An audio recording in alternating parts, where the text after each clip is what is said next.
Chapter 951. Ning Shu put the gift on the sofa and turned to leave. He didn't want to have anything to do with Chen Ning's family. In just one night, the Chen family knew that he was divorced and that he still had 150,000 yuan. Ning Shu sometimes felt that fate was a strange circle. Chen Ning was born into such a family, and the magnetic field of fate attracted people like the Yin family. Fate was a circle. You felt that you had turned a corner, but in fact, you didn't jump out of the circle at all. No matter how many corners you turned, it was still the same. Crawling out of a hole might lead to falling into another hole not long after. Some people fell into the pit and never climbed up again. They stayed in the pit and suffered bitterly. Some fell into the pit and stubbornly tried to start again. However, there was a possibility that they would fall into another pit and be tormented until they were riddled with scars. No matter how hard they struggled at first, they would eventually return to their own track. Such a fate was heavily influenced by the outside world, but it also had its own reasons. It was because of all kinds of compromises and helplessness. Ning Shu sighed and left with the child on his back. "Chen Ning, why are you leaving?" Chen Ning's mother stopped Ning Shu. "Have you had breakfast? Your father went for a walk and will be back soon. Wait for him. Where are you going to stay if you leave?" Chen Ning's mother pulled Ning Shu's arm. "Come back and stay." Ning Shu said, "There's no room for me at home. Didn't the house get through? I won't wait for Dad to come back. Say hello to Dad for me." Ning Shu said and pulled Chen Ning's mother's hand away. "Mom." Chen Ning's brother said impatiently. "She doesn't want to stay at home. Why do you have to make her stay? Are you afraid that we will rob her of her money? If she wants to leave, let her go." Chen Ning's brother rolled his eyes and said. Ning Shu nodded expressionlessly. "I think my brother is right. To be honest, I really want to beat you up." Ning Shu sneered. "I'm just afraid that a vampire like you will suck my money away. You're such a useless old man. Who are you calling a good-for-nothing? What are you so proud of? She's just a woman who was abandoned and divorced." Chen Ning's brother slammed the bowl down and said with a livid face. Chen Ning's mother immediately scolded her son, "What are you talking about? Your sister just got divorced and you're poking at her sore spot. What kind of brother are you?" After Chen Ning's mother finished scolding her son, she turned to Ning Shu and said, "You are brother and sister. You have to support each other in the future. Even if you want to get married in the future, you still have to rely on your brother's support." When Ning Shu heard this, she almost spat. She was wronged in the Yin family, but her younger brother came over and didn't even say a word of concern. Last time, when she jumped off a building, only Chen Ning's mother came to visit her and told her not to get a divorce. If she counted on such a person to support her, in her next life, and the life after that, it was better to rely on herself than on anyone else. Ning Shu turned and left. When she went downstairs, she met Chen Ning's father in the stairwell. Chen Ning's father saw Ning Shu and was stunned for a moment. He then asked, "Where are you going?" "Come back with me. I'm going out to do something." Ning Shu left. Back at the hotel, Ning Shu took out her suitcase, bought tickets online, and prepared to leave. Ning Shu turned to the child who was sleeping soundly on her back. "Baby, we're leaving now." Ning Shu dragged her suitcase and left the room. She pulled the suitcase out of the hotel door and looked at the cars coming and going. She was alone and seemed very lonely. However, it was very carefree. She finally didn't have to face those people. She couldn't feel the warmth of being with them. It was better to be alone. Ning Shu took a car to the airport. While waiting for the plane, Ning Shu uploaded her recording to the community's forum. Although she gave the video to Jin Wei, she also recorded it. What she recorded was Jin Wei saying that she had a reason for cheating. Ning Shu smiled and uploaded the recording to the forum. Then her phone rang. It was Chen Ning's mother. Ning Shu answered the phone and Chen Ning's mother's reproachful voice came from the other side. Where have you been? Come back quickly. We can discuss anything. Don't run around with the child. Come back and continue with your confinement. You haven't finished your confinement yet. Your brother's words aren't nice, but that's his temper. He still cares about you, Chen Ning's mother said. Come back quickly with the child. This is your first child. Do you know how to take care of a child? Mom, I'm going to live in another place for a while. You don't have to worry about me, Ning Shu said lightly. Where are you going? It's dangerous for a woman to take a child to another place. Don't be angry. Come back quickly. Your brother is going to get married soon. Don't you want to come back for the wedding? Chen Ning's mother said immediately with dissatisfaction. You're my daughter. Do you want to cut ties with us by doing this? Chen Ning's mother said angrily, I raised you, but you didn't tell me or your father when you got divorced. You got divorced on your own. Do you think your parents are so shallow that they only care about the money in your pocket? Of course. Ning Shu said, I just want to walk around. You don't have to worry about me. I'm going to board the plane.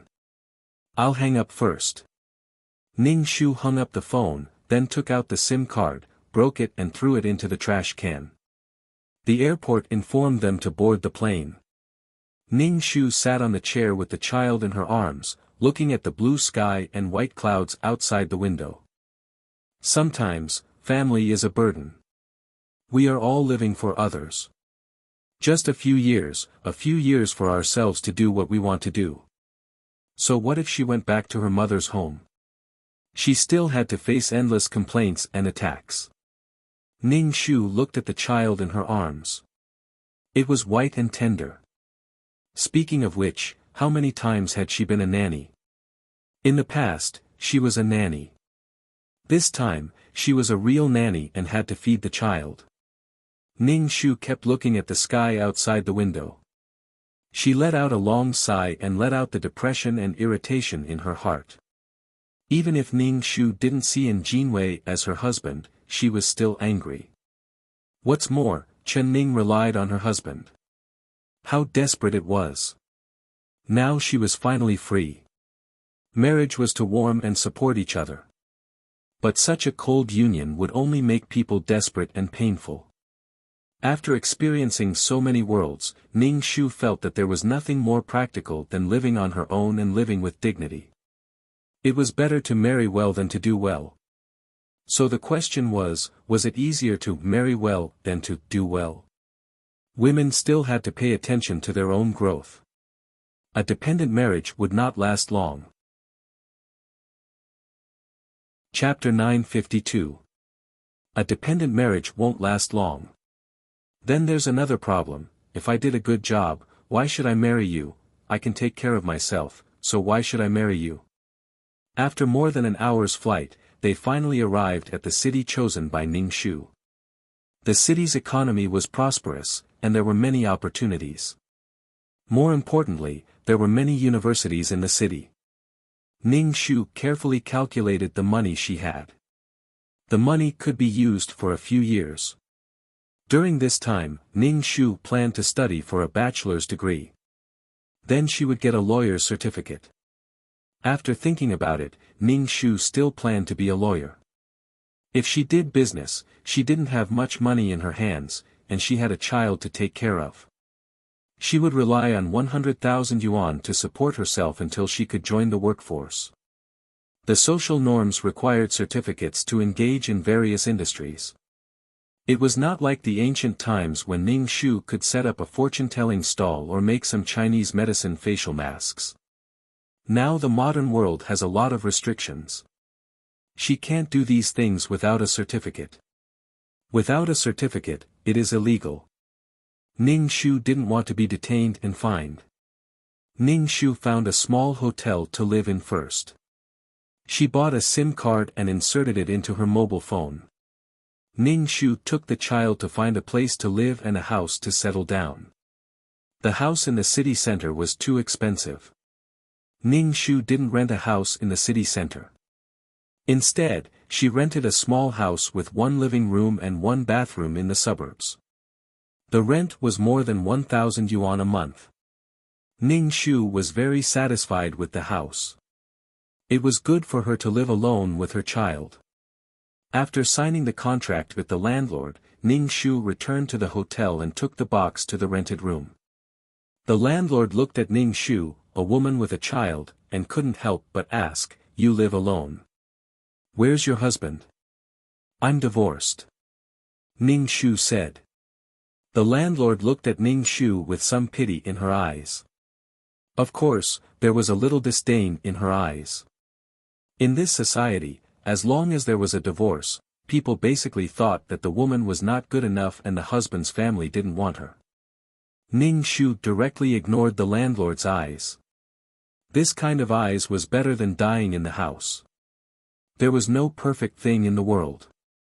Ning Shu went to the supermarket to buy all kinds of daily necessities, including blankets and other things. After that, he cleaned every nook and cranny of the house, and the room immediately looked brand new. Then, they started a new life. Ning Shu couldn't hide the excitement in his heart. He didn't have to wake up every morning to see a worrisome family. She clearly existed, yet he still ignored her. After settling down, Ning Shu began to choose a law school. Chen Ning had only graduated from junior high school. For girls, once they graduated from junior high school, they could work to earn money. Then, they could get married and have children. After that, they could serve their family like cattle or horses. Many women did not have doubts about their own lives, because everyone had been like this. When they reached the age, the elders would hurriedly marry them off. If you do not live according to the rules of the world, you will be condemned and talked about. This kind of self-study university usually had classes at night. During the day, Ning Shu bought a lot of law books to read. Ning Shu had the skills to be a lawyer. He went to class to obtain a certificate. Moreover, lawyers had to take the test one level at a time. However, Ning Shu was a little embarrassed now. She had to take the child to class. She always had to face the strange looks of others. Sometimes, the child would cry. Ning Shu could only apologize to the teacher. What was more embarrassing was that after a class, Ning Shu's chest would be wet because her breasts were swollen. After class, she had to go to the toilet to feed the child. Ning Shu would only sit at the back of the classroom. Sigh, this was only temporary. It would get better slowly. The suffering now was for a better future. During the day, he memorized the law at home and went to class at night. If there was a judicial exam, Ning Shu would leave the child in the nursery for a few hours. After the exam was over, Ning Shu would bring the child back. Nan Nan had never left Ning Shu's side since she was young. The first time he sent her to the nursery, she cried her heart out. Nan Nan now had less time to sleep. Most of the time, she would walk around with her eyes open and dance. Her mouth would make ah ah ah ah ah sounds. When Ning Shu was reading, he would either touch her little hands or feet. Nan Nan was very healthy. In just over 2 months, she would be able to prop her neck up and look around. Ning Shu only had one feeling. Damn, being a nanny was so tough. Because Ning Shu had the skills of a lawyer, the judicial exam was very easy. As for Ning Shu throwing the bomb and running away, it made Jinwei suffer. The things that Ning Shu threw on the forum were thrown on the community forum. This kind of forum was set up by the property management. There were all kinds of complaining posts or all kinds of gossip and entertainment posts. The things that Ning Shu threw on the forum caused a heated discussion. The people below said that Jinwei was a scumbag and a straight man cancer. He was an ungrateful person who forced his sick wife to divorce and not have children. Previously, the Yin family forced their daughter-in-law to jump off a building. Now, they were having an affair, and they were so shameless. Every time Jinwei went out, he always felt that the people in the community looked at him strangely. 3 to 5 people gathered together and whispered in his ear. They even pointed at him. Even when he went to the company, there were people looking at him strangely. It was Jinwei's father who was playing with the old man in the neighborhood. The old man then asked Jinwei's father if he was forcing his daughter-in-law to get a divorce and not want a child, blah, blah, blah, blah, blah. Jinwei's father was a person who cared a lot about his reputation. When he heard these words, he was so angry that he went home and told Jinwei. Jinwei opened the community forum and saw Ning Shu's post. This post was very popular. There were all kinds of thoughts in it. Many women said that Ning Shu was right to get a divorce. Marrying such a scumbag was better than dying. He was so arrogant even though he had an affair. Jinwei looked at the post and his face became uglier. Most of the posts were scolding him. Jinwei was so angry that he trembled as he took out his phone and called Ning Shu. This bitch, she had obviously given him the money, but she didn't keep her word. She even posted something on the internet. Not only did she take pictures, but she also recorded it. She was blaming him for everything. In the end, the phone number was not in service. Jinwei was so angry that he smashed the phone. Jinwei's father felt embarrassed and rarely went out to play chess or cards. Jinwei was so angry that he ran to the Chen family to find Ning Shu. He insisted that Ning Shu give him an explanation. He took the money and didn't keep his word. He actually exposed the matter. Jinwei went to the Chen family and was told that Ning Shu wasn't at home. Jinwei didn't believe it at all. He barged into the house and looked everywhere, but he couldn't find Ning Shu. Chapter 953. Jinwei didn't believe that Ning Shu wasn't at home. Although he didn't like Chen Ning, he knew a little about her. People like her had nowhere to go after a divorce. Jinwei couldn't think of anywhere else Chen Ning could go. Jinwei thought that Chen Ning must have gone somewhere to hide from him, so he secretly waited for Chen Ning to come back. However, after waiting for a few days, he didn't see her. Jinwei heard that the Chen family didn't know where Chen Ning went. Jinwei thought that the crazy woman must have taken the money he gave her and ran away with another man. Jinwei's face was cold, and he looked like he was going to kill someone at any time. Because he wasn't the one who posted the post, he couldn't delete it at all. He could only ask the forum administrator to delete the post. He found that the post wasn't only on this forum. Some people also reposted the post to other places, and its influence was getting bigger and bigger. Jinwei hated Ning Shu so much that if Ning Shu was standing in front of him, he would eat Ning Shu. Jinwei's mother was even more annoyed. Previously, when she was playing mahjong with the auntie in the community, she said that she wanted to introduce a daughter-in-law to her and let them meet. Now, she was directly rejected and said that she already had a new girlfriend. Jinwei was originally married for the second time. In fact, a second marriage wasn't a big deal. Although he had a child, the child was given to the woman. Jinwei's family and job were stable. However, it was exposed by Ning Shu that Jinwei had forced his wife to jump off a building. Now, he had an affair and abandoned his sick wife like that. This kind of man couldn't be relied on for life. Who could guarantee that they wouldn't be sick or suffering for life? Once something happened, he abandoned you. He was so cold and heartless. Previously, when Jinwei's mother found a daughter-in-law for her son, it was like an emperor choosing a concubine. She had to choose carefully. She couldn't marry another daughter-in-law like Chen Ning. A rebellious and irritable daughter-in-law who would hit people at the slightest provocation. Jinwei's mother also had a secret idea, which was to let her son have a child with a girl first. If the child was a boy, they would get married. Moreover, they had to see if the child would have postpartum depression. Jinwei's mother's heart skipped a beat when she heard about depression. She had been beaten up by her previous daughter-in-law and had lost 150,000 yuan. Adding the 100,000 yuan from the previous betrothal gift, she had lost 250,000 yuan after marrying a new daughter-in-law. And Jinwei's mother couldn't sleep at night whenever she thought of the money. But now, there was no one to introduce her to girls. They were either introducing divorced women with children.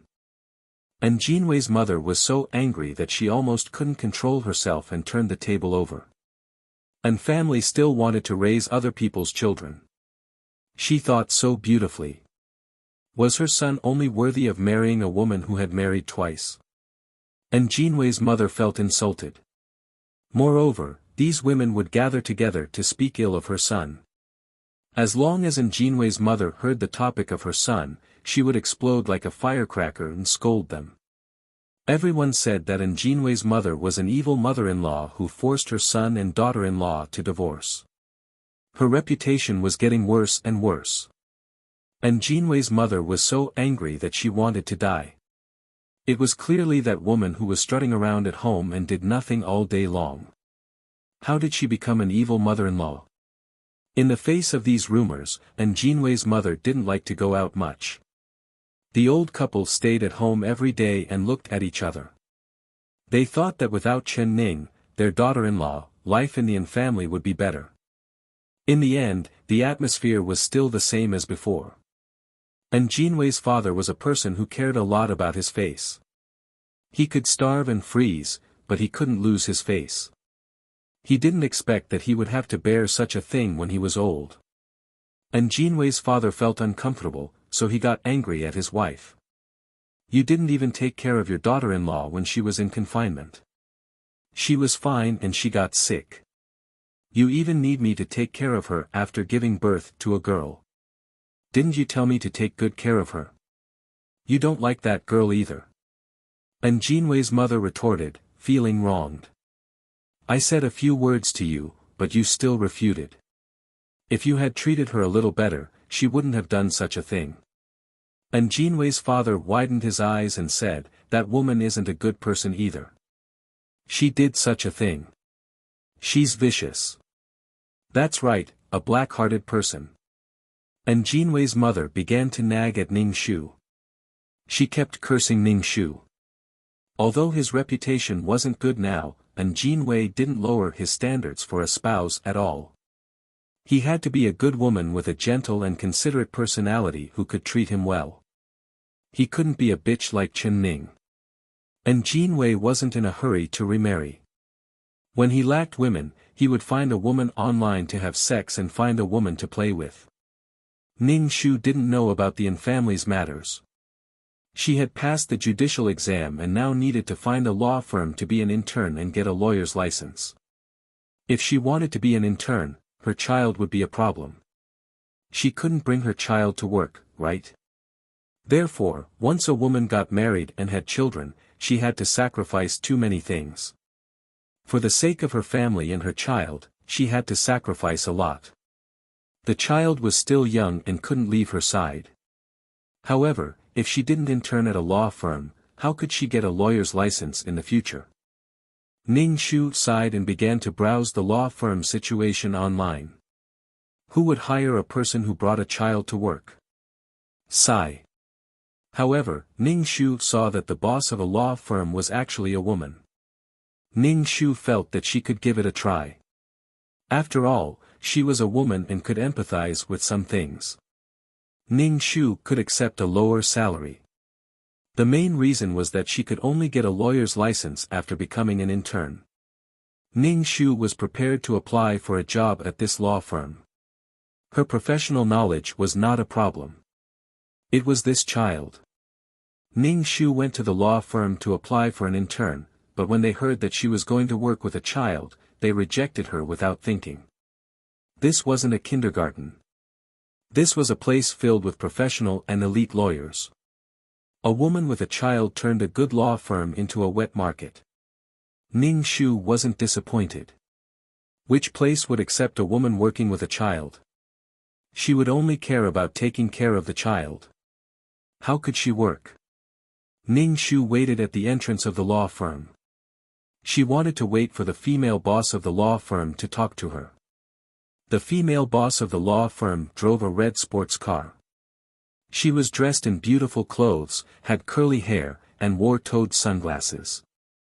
She was a flamboyant and beautiful woman. She was like a ball of fire. The female boss got out of the sports car. Ning Shu quickly ran to her and handed her his business card. Although he wasn't a lawyer yet, Ning Shu still pretended to print some business cards. The female boss pushed her sunglasses down the bridge of her nose. She glanced at the business card in Ning Shu's hand and read in a clear voice, "Intern lawyer, Chen Ning." Chapter 954. The lady boss glanced at the business card and glanced at Ning Shu. Her gaze paused on the child on Ning Shu's back. "I don't know you. If you're looking for something, I'm sorry. I have a case to go to court later." The lady boss took her bag and left. She had a slim figure and looked very beautiful. Beauty was secondary. This woman had unparalleled confidence. This confidence beauty surpassed the beauty of her face. The lady boss said that she wanted to go to court, so Ning Shu planned to go to court to listen. In the courtroom, the female boss had changed out of her fiery red dress into a suit. Her hair was neatly combed, and she spoke frankly in the courtroom. Her words were sharp as knives, which made Ning Shu's heart ripple. If he were a man, he would really like such a woman. Not every woman could live a life that everyone should live. Looking at the court, Ning Shu's hands and mouth were itching. He hadn't been to court for a long time. It felt so good to have a battle of words. The confrontation between the two sides was not about scolding each other. Instead, it was about finding each other's weaknesses and suppressing each other. The lady boss took over a business case. It seemed that the process was relatively easy. The case lasted for more than 2 hours. In the end, the other party asked for a private mediation. If the mediation failed, they would appeal. The lady boss left the court.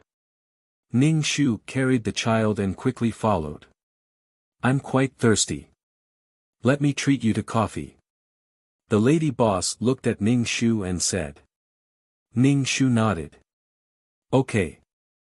The lady boss took Ning Shu to the coffee shop. Ning Shu asked, "What do you like to drink?" "Latte." Ning Shu said. The lady boss glanced at Ning Shu. "So casual. You must like to grind iron." "Actually, I don't drink coffee." Ning Shu said, "I still have to feed the child."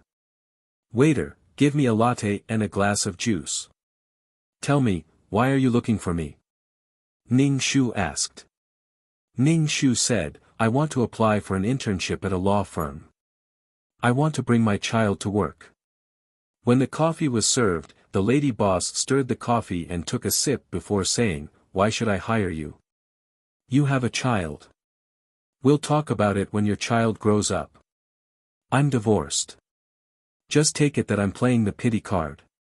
The child is mine. My hometown is in the neighboring city. I'm alone in this city," Ning Shu said with a smile. "What value do you have for me to accept you bringing your child to work?" The female boss stirred her coffee and said faintly. Ning Shu said, "As long as I can be an intern at your law firm, I'll be able to go to court immediately after I pass and get a lawyer's license." "So confident?" The female boss raised her eyebrows. "What if I can't?" "You won't lose anything by trying. If I don't pass, you can just fire me," Ning Shu said directly. "Well, I'll test you on some legal provisions and cases. Tell me how to fight a lawsuit." The female boss gave Ning Shu a question. Ning Shu listened carefully and gave the answer and the specific plan. Ning Shu and the female boss stayed in the coffee shop for a long time. The female boss showed Ning Shu all the cases on her laptop. There were commercial cases, criminal cases, divorce cases, inheritance disputes, and all kinds of cases. She randomly picked a case and asked Ning Shu how to make a plan. Ning Shu could give the solution according to the legal provisions. The female boss and Ning Shu argued in court like opponents. They stayed in the coffee shop for a long time. Ning Shu appreciated the female boss very much. This woman's life was envied by many women. Both of them were thirsty and drank 2 glasses of water. The female boss said to Ning Shu, "You'll work at the law firm tomorrow. You can go to court with your level. After the internship, hurry up and get your lawyer's license." "Thank you, boss," Ning Shu said gratefully. "My name is Chiu Li. They all call me Sister Li. You can call me that too," Sister Li said. Ning Shu said with some surprise, "Sister Li, I might be older than you. I'm almost 30. I'm 32. Sister Li said. Ning Shu smiled and shouted, "Sister Li." Ning Shu heaved a sigh of relief in her heart. She could finally go to work. Moreover, she had to bring her child to work. If she couldn't pass elder Sister Li's test today, she wouldn't be able to enjoy such treatment. Sister Li told Ning Shu to go to the law firm tomorrow and not be late. Then, she left. Ning Shu went out of the coffee shop and went to the mall to buy a professional suit. The law firm was in the city center, and Ning Shu rented a house in the suburbs. There was still some distance to the law firm. It took half an hour by car. This Sister Li was really a capable woman. She had a law firm in the city center, where every inch of land was expensive. An office would cost a lot. The next morning, Ning Shu tidied herself up and brought her child to work. Ning Shu took a deep breath. She had already taken the first step. Things would definitely get better in the future. Ning Shu carried a child to work, which attracted a lot of strange looks. Because she was an intern lawyer, Ning Shu's job was to run errands and organize documents. Sister Li didn't treat Ning Shu differently. When she met Ning Shu in the law firm, she also ignored her. Ning Shu didn't care. She didn't create any value for the law firm. Being able to work in the law firm was already a good start. However, it was really hard to bring a child to work. She didn't know when the child would cry because of diarrhea or hunger. When the child cried, Ning Shu would quickly carry the child out of the office. She had disturbed these people, and they would have a lot of complaints. Ning Shu worked for a week. Many colleagues went to Sister Li to complain about Ning Shu, but Sister Li suppressed them. Sometimes, Ning Shu would hear some women talking behind her back in the toilet. They said that she was so poor that she brought her child to work and affected everyone's working mood. Ning Shu was a little speechless. These people didn't hold back when they ordered her to work, and she did it properly. Most of the attacks that women suffered came from women. Ning Shu opened the toilet and looked at the few women who were doing makeup in front of the mirror. She said faintly, "I'm so poor that I'm crazy. I don't believe that you won't get pregnant and have children in the future." The few women looked at Ning Shu with disdain. Speaking of which, these women weren't very capable. At most, they would do some documents and clerical work. The truly capable people in the law firm didn't have the time to gossip behind people's backs. They were busy taking cases, going to court, and negotiating with their clients. As long as they could get through this intern period, they would be able to go to court once they got their lawyer's certificate. What's a divorced woman so arrogant about? She's just an old woman. A woman said disdainfully. You were just hiding inside to feed your child. Pfft. Chapter 955. Ning Shu thought that she didn't offend these people and didn't cause any trouble for them. She did what she should do. She didn't do anything wrong. She was just an intern, an employee who could order her to run errands. Some people just did not like her. Some people liked to attack others, especially those who were weaker than them, to get psychological satisfaction. In this law firm, there was also a hierarchy. Those top lawyers who went to court were high and mighty existences in the law firm. These clerks were just low-level employees. Ning Shu was just an intern lawyer. Although she was called a lawyer, she was actually just a handyman who did all sorts of chores. Moreover, she was a divorced woman who brought her child to work and reeked of milk. These people only thought that they were nobler than Ning Shu and found a sense of superiority over Ning Shu. Ning Shu said expressionlessly, "I'm an old hag. I don't believe that you will never grow old." Ning Shu went to the sink to wash her hands and left. She might as well do more things with the time. As long as she finished her internship, she could take the bar exam. Sister Li would occasionally ask Ning Shu about her work in the law firm. Ning Shu nodded her head and said that it was good. Ning Shu worked as an intern in the law firm for half a year. When the half year was up, Sister Li asked Ning Shu to take the bar exam. Ning Shu wanted to take the exam, so Sister Li took the initiative to help Ning Shu take care of the child. Nan Nan was already 1 year old. She could crawl around and walk 2 steps by herself. Compared to the storyline where she lost her life when she was half a year old, this child was at least alive now. Now that the child was weaned, she could eat some supplementary food and milk powder. Ning Shu was relieved. To be honest, she really did not like to breastfeed her child. Ning Shu's exam went smoothly. It did not take long for her to obtain her lawyer's license. The moment she received the license, Ning Shu could not hide her excitement. At least now, her fate had changed, and it would get better in the future. As long as one's professional skills were good enough, they could still make a lot of money. To be honest, the law was only for the rich. It was a tool for the rich and powerful. If they won a case, they would get a lot of commission.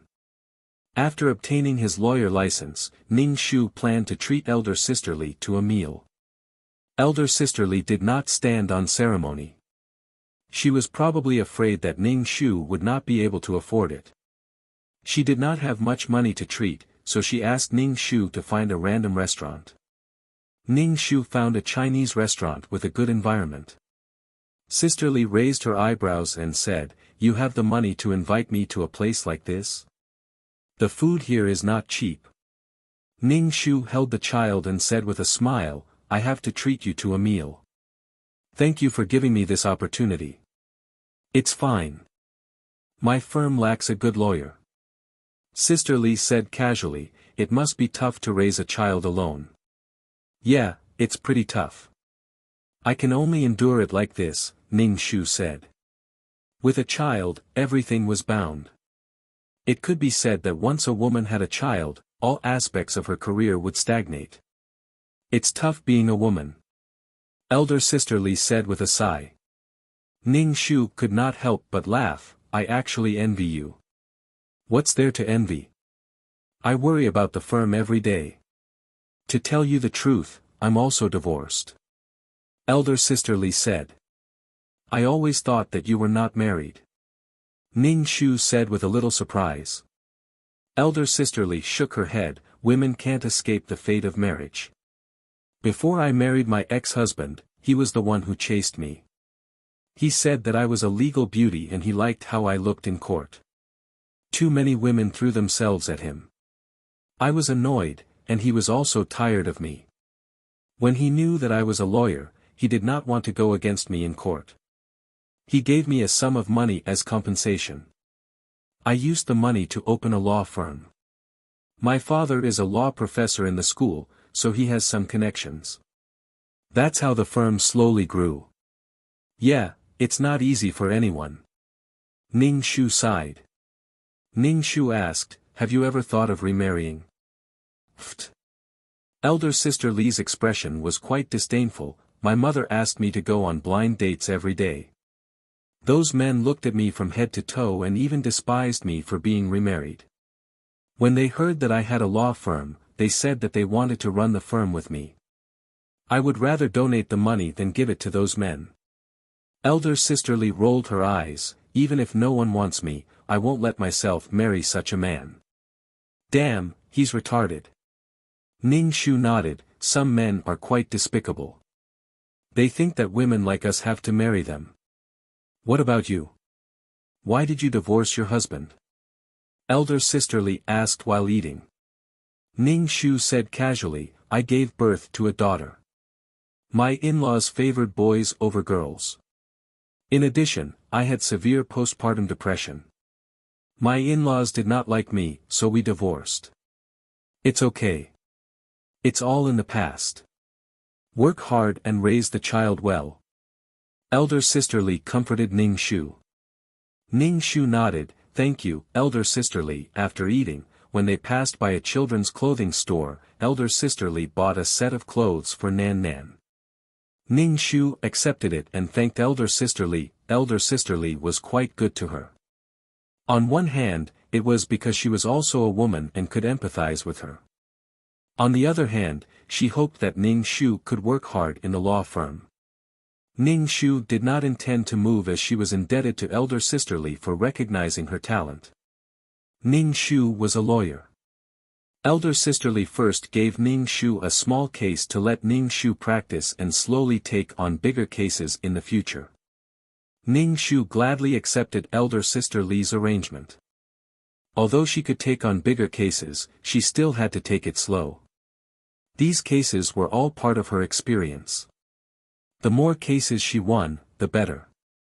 When Ning Shu went to court for the first time, Elder sister Li was listening from the gallery. There was once when he was the second male lead and had fought countless cases. As for going to court, Ning Shu was not nervous at all. However, she still treated it seriously. It was still very easy to win a small case. After the trial ended, Elder sister Li said to Ning Shu, our law firm's lawyers have a gathering tonight. You should go too. Okay. Ning Shu nodded. She knew that she had entered the law firm's lawyer circle. Ning Shu went to the gathering at night. Elder sister Li introduced Ning Shu to the law firm's lawyers. Ning Shu had settled down in the law firm. She returned the rented apartment in the suburbs and found a new apartment that was close to the law firm. She did not have to waste time running back and forth every day. After that, Ning Shu received a few more cases and won all of them. Elder sister Li arranged a personal office for Ning Shu. Ning Shu could be considered to have her own territory. In this office, once the door was closed, she could do whatever she wanted. The female employees who said bad things about Ning Shu were now just clerks. When it was their turn to carry documents for Ning Shu, they would look at Ning Shu strangely every time they saw her. Chapter 956. After fighting a few lawsuits, Ning Shu's money gradually increased. His life also became richer. When he had nothing to do, he would go to lawyer websites to be a free legal consultant to increase his reputation. It was the age of the internet. When people encountered problems, they would go online to find answers. There would be lawyers to answer for them. Ning Shu would only go to the law firm's gatherings once in a while. It was inconvenient to have a child by his side. Sister Li did not force Ning Shu as she knew that Ning Shu had to take care of the child. However, Sister Li still wanted Ning Shu to go to some important gatherings. Ning Shu would leave Nan Nan in the nursery for a few hours. When the banquet ended, Ning Shu would bring the child back. Ning Shu's previous lawsuit was given by Sister Li. However, in the future, he would have to find clients himself. Therefore, Ning Shu would bring a stack of business cards whenever he attended a banquet. If someone wanted to consult him about the law, Ning Shu would generously tell them the solution and calculate the outcome of the lawsuit.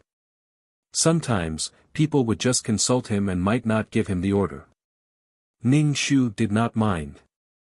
Perhaps they would look for him the next time. No matter which industry one lived in, life was not easy. The difference between being born and living was whether it was comfortable or not. A job that did not provide enough material goods would also make one feel happy. If one could not feel both, then there was no need to continue working. During the rest of the working hours, Ning Shu would accompany Nan Nan. Now, Nan Nan could call for her mother. She was white and tender and looked very cute. Sister Li seemed to like Nan Nan. Every time she came to visit Nan Nan, she would bring some small things for Nan Nan.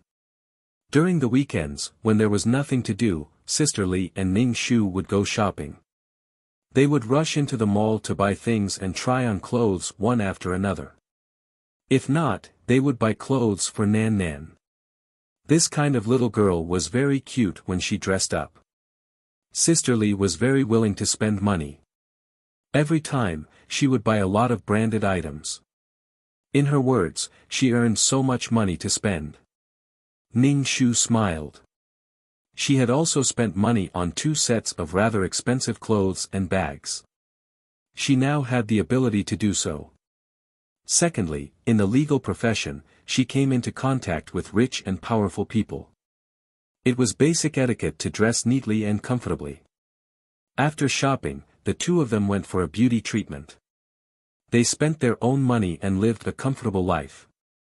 Elder Sister Li said that instead of hoping to marry a good man, it was better to be realistic and earn more money to live comfortably. Ning Shu agreed. It was said that it was better to marry well than to do well. The problem was whether she could meet a good man. Many women would meet scumbags again and get hurt over and over again. Sometimes, one could not help but cruelly say that birds of a feather flock together. How could there be so much loneliness and coldness? It was just that they could not stand the loneliness. Ning Shu was not the lawyer who received the most orders in the company, but his winning rate was the highest. He basically won all the cases he received. Sometimes, Elder Sister Li would pass a relatively important case to Ning Shu, and then the two of them would discuss it repeatedly. Law firms actually made money from some big business cases and some divorce cases of rich families. Those were all big scenes of ripping each other's legs. Ning Shu had been in this city for more than 2 years. He had slowly established a foothold in this city. 2 years was quite short. Ning Shu could be considered to be cheating. Using his previous skills as a lawyer, it was not important to be a lawyer again. However, it was fortunate that he had learned these things. Perhaps these things were useless in the eyes of others, but it could play a huge role in the future. Just like this mission. If he did not have the skills of a lawyer, he was afraid that he would not be able to live so peacefully. Ning Shu had a lot of money in his bag now. He had not finished spending the 100,000 yuan that the Yin family gave him. Ning Shu planned to buy a house here. He could only settle down with a house. However, it was difficult to buy a house. He would put the matter of buying a house aside. Elder Sister Li asked Ning Shu to pay the down payment first. In the future, the monthly payment would be much easier. Ning Shu took out the 100,000 yuan that the Yin family gave him previously. Together with the money that he earned in the past 2 years, he could pay the down payment. Elder Sister Li asked Ning Shu if he did not have enough money. If he did not have enough money, he could lend it to her. Ning Shu shook her head. She had her eyes on a small apartment. This small apartment was very small, but it was enough for her and her child to live. Although the apartment was small, the price was still very high due to the geographical location. Ning Shu paid the down payment and got the property certificate. Her household registration was also moved to this city. With debt on him, Ning Shu had to work harder. He took on 2 more cases every month. Gradually, clients came to Ning Shu to file a lawsuit. For some cases that had a very low winning rate or almost no winning rate, Ning Shu would not accept it. He could not break his reputation of having a high winning rate. Moreover, some cases were obviously wrong and illegal. There was no need to waste time. After staying in this city for almost 3 years, Ning Shu planned to go back when the Chinese New Year was coming. In these few years, Ning Shu did not contact Chen Ning's family. So what if he contacted them? At most, he would drag them back into the mud again and spend a few years trying to work hard. After not going back for a long time, Ning Shu still planned to go back. Because the Chinese New Year was approaching, the flights were more crowded. Ning Shu had a hard time buying a ticket. Holding Nan Nan and standing in the familiar city again, Ning Shu let out a long breath. Then, he found a hotel to put down his things. He went to the mall to buy some gifts before going to the Chen family. Ning Shu carried big and small bags in one hand and held Nan Nan's hand with the other. Nan Nan was already 3 years old. Soon, she would be able to go to kindergarten. Ning Shu pressed the doorbell. After pressing it a few times, the door did not open. Ning Shu was very bad and kept pressing it. "Coming, you're rushing me." A young woman opened the door. Her hair was dyed yellow. Her hair was messy. She was wearing a bloated pajama and slippers. This should be her sister-in-law. Ning Shu's mouth twitched. Ning Shu was sizing up the other party. The other party was also sizing up Ning Shu. She looked at Ning Shu from top to bottom. The more she looked, the brighter her eyes became. This woman was wearing famous brands. Her eyes were fixed on Ning Shu's bag. She coughed and asked, "Please, who are you looking for?" Ning Shu did not ignore her wolf-like eyes. He handed the bag to her. "I am your sister-in-law. Carry this." Ning Shu walked in and took off his shoes. The woman was still staring at the shoes that Ning Shu took off. "Sister-in-law." The woman froze for a moment. She did not dare to recognize her. It was not that she did not hear that there was a woman in the Chen family. However, after the divorce, she left and never contacted her. This woman wearing famous brands was her husband's sister. The woman was so excited that she almost jumped up. With so many famous brands on her, she must be very rich. Chapter 957. "Wait here, I'll go get Chenin," the woman hurriedly said to Ning Shu, and even said eagerly, "Sit on the sofa first. There's fruit, eat it first." The woman entered the room and patted Chen and who was still sleeping. "Your sister is back." "Who?" Chenin was in a daze and asked with some confusion. "Your sister." The woman said excitedly. "Stop sleeping, quickly get up." "So what if she's back?" "She probably can't survive outside." Chenin said indifferently and pulled the blanket. "Bullshit, your sister is wearing branded clothes, and the clothes and bags she's wearing are beautiful. Quickly get up." The woman pulled Chenin. When Chenin heard this, he was stunned. "How is that possible?" "You'll know when you get up." Chenin quickly got up. When he opened the door and saw Ning Shu in the living room, he rubbed his eyes and almost didn't dare to recognize her. Was this woman really his sister? This wasn't at all, the difference was like heaven and earth.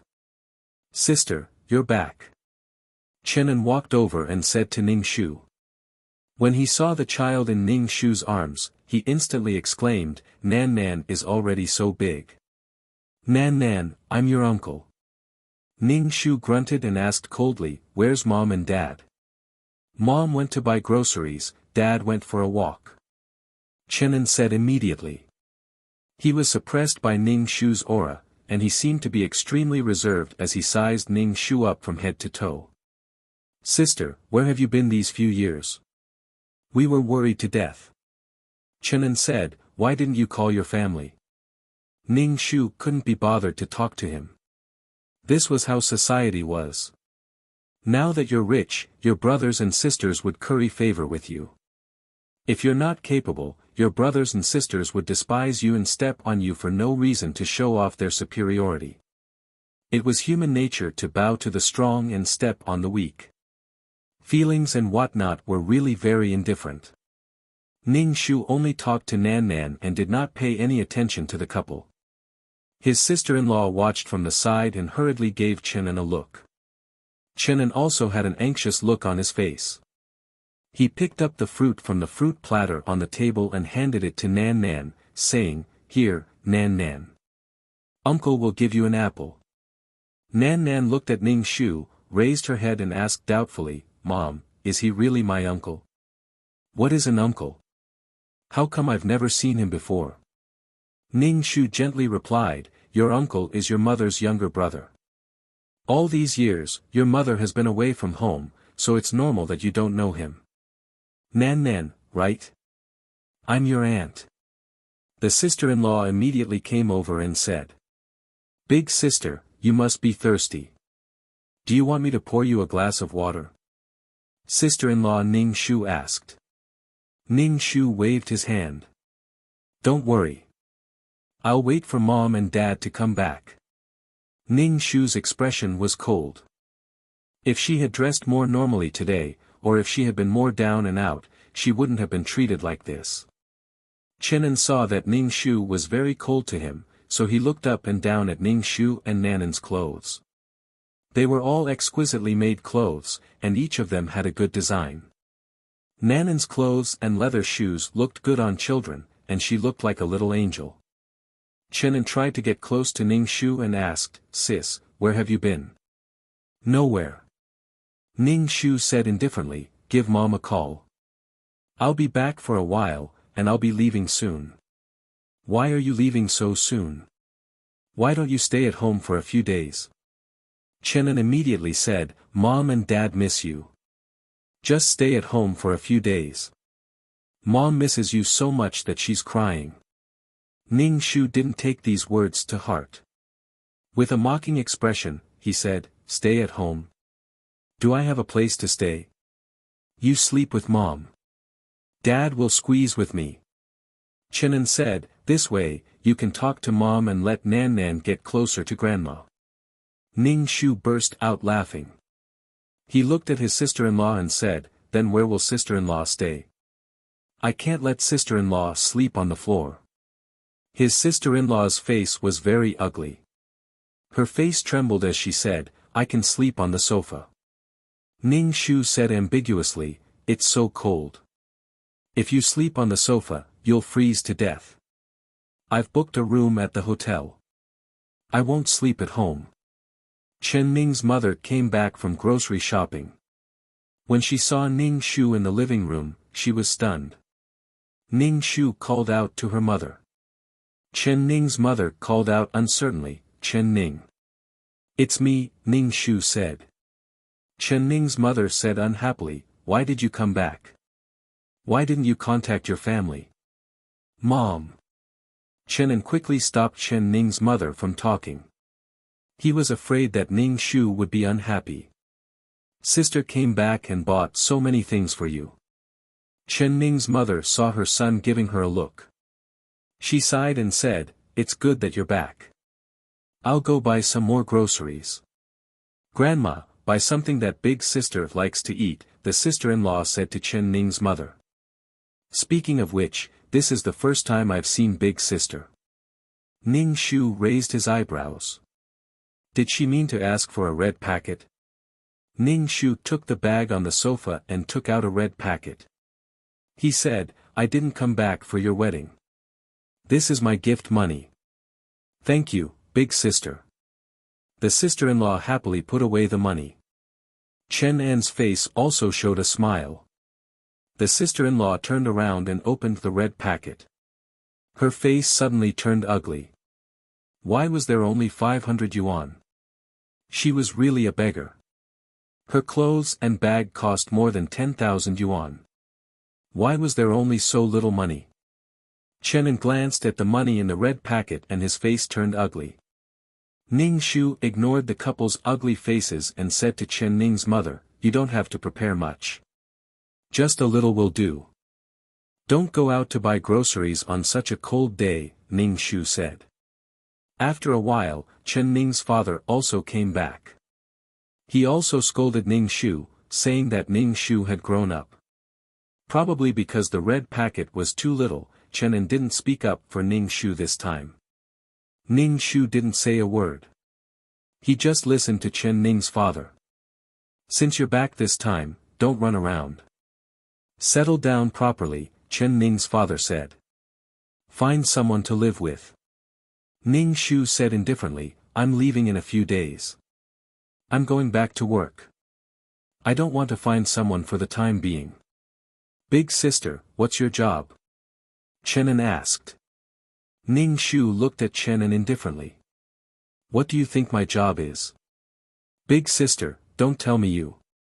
Chen expression was a little strange. Ning Shu's expression became even colder. Put away your dirty thoughts. I work in a law firm. It's not as dirty as you think. Chen still didn't believe it. His expression was still very doubtful. You're a woman. What do you want to do if you don't get married? Don't ruin the Chen family's reputation. Chen Ning's father couldn't help but say, I can't afford to lose face. What did I do? Did I ruin the Chen family's reputation? Ning Shu hugged the ignorant Nan. Dad, how can you say that about your daughter? Chapter 958. After all this time, the Chen family thought that they had done something shameful. What a joke. Ning Shu stood up and said to Chen Ning's mother, Mom, pack up. Come with me to buy some things. It's not easy for you to come back. I'll buy some clothes for you and Dad. Dad, don't be angry. Let's go together, Chen said. Yes, father-in-law. It's not easy for big sister to come back, the sister-in-law said immediately. Chen Ning's mother nodded and went to change her clothes. Chen and his wife also went into the house to change their clothes, planning to follow. Ning Shu brought Chen Ning's parents to a big mall to buy clothes. They picked out the best clothes. Chen and his wife were also trying on clothes. After they were done, they asked the salesperson to take them to pay the bill. When it was time to pay, Ning Shu only picked out Chen Ning's parents' clothes and said to the salesperson, pack these up. I don't want anything else. Chen and his wife's faces instantly darkened. Chen said unhappily, Sister, what do you mean by this? Can't you leave me some face outside? Who knows you here? What face do I need? I'm only buying for my parents. I didn't say I'm buying for you, Ning Shu said calmly and took out his card to pay the bill. Chen Ning, your brother and sister.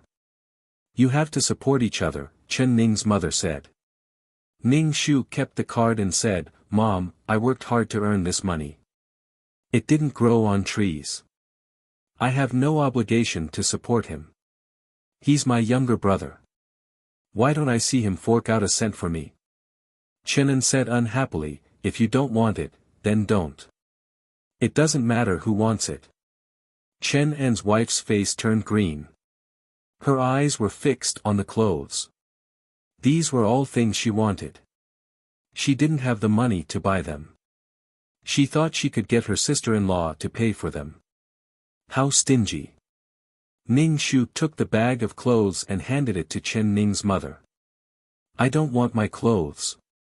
Return them and buy them for Chen and his wife, Chen Ning's father said. Thank you, father-in-law, the sister-in-law said quickly and asked the salesperson to pack up the clothes she liked. Ning Shu pursed his lips, took out Chen Ning's father's clothes and said, we don't want this. Ning Shu took the refund and said to Chen Ning's mother, Mom, I'm going to buy you some gold jewelry. Ning Shu pulled Chen Ning's mother away. Who was he trying to scare? Wasn't he just trying to get her to buy it for that couple? Chen Ning's father was stunned for a moment, and then his face turned ashen. Chen and his wife's faces were even worse. Ning Shu brought Chen Ning's mother to a gold shop and bought her a necklace, bracelet, and earrings. Chen Ning's father's face was dark the whole time. It was probably because they were outside and he couldn't get angry. Seeing that Chen Ning was buying jewelry, her sister-in-law also picked out a few pieces.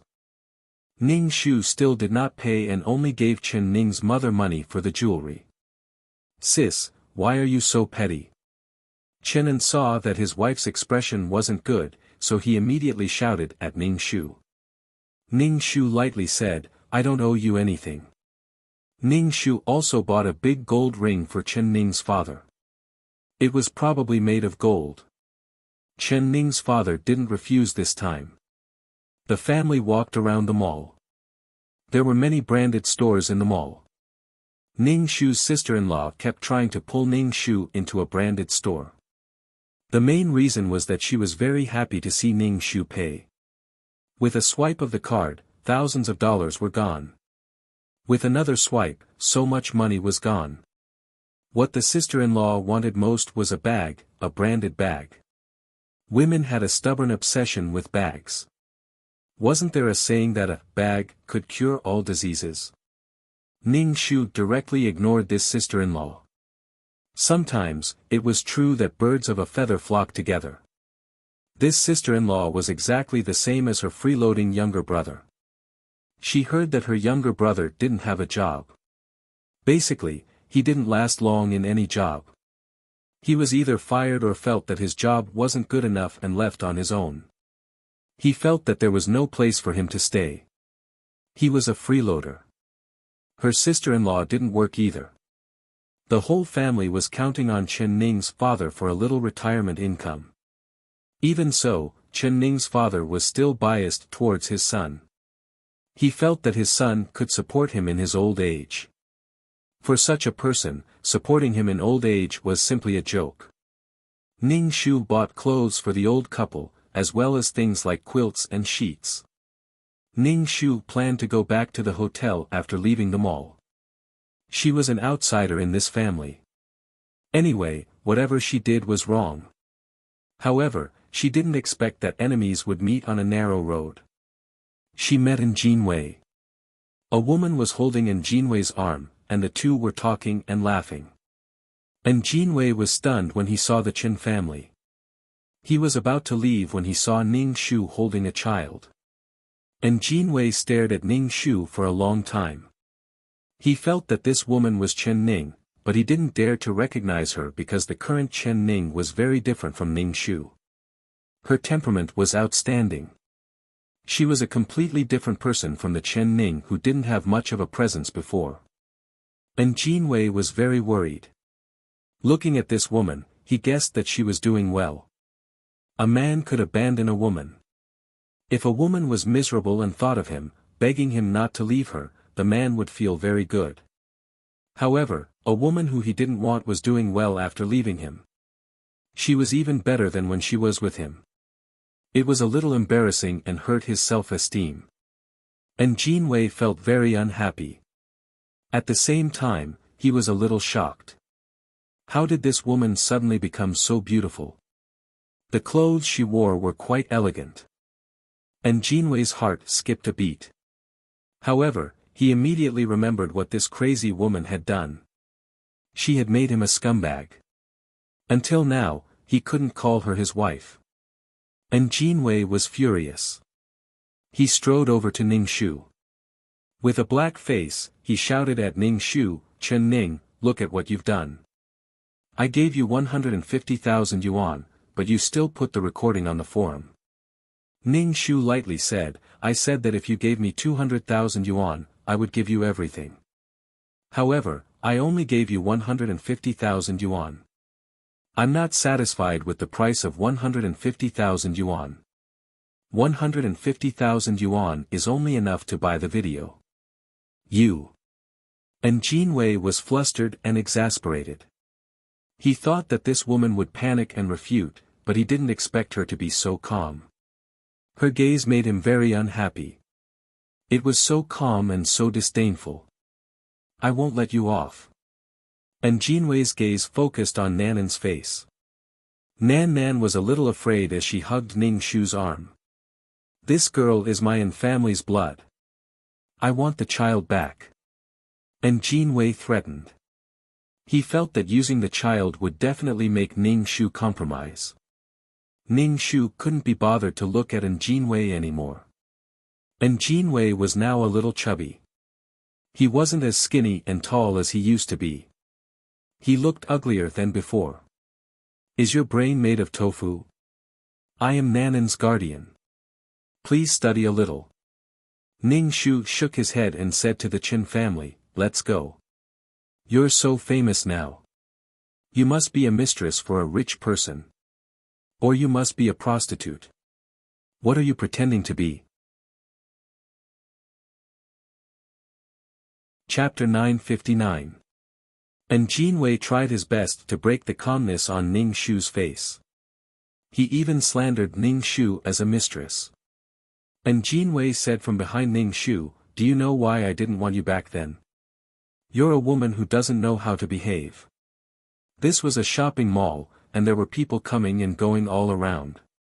When Jinwei saw that so many people were looking at him, he immediately shouted, saying that Ning Shu was a mistress who went to bed for money. Ning Shu was recording with his phone with a cold expression.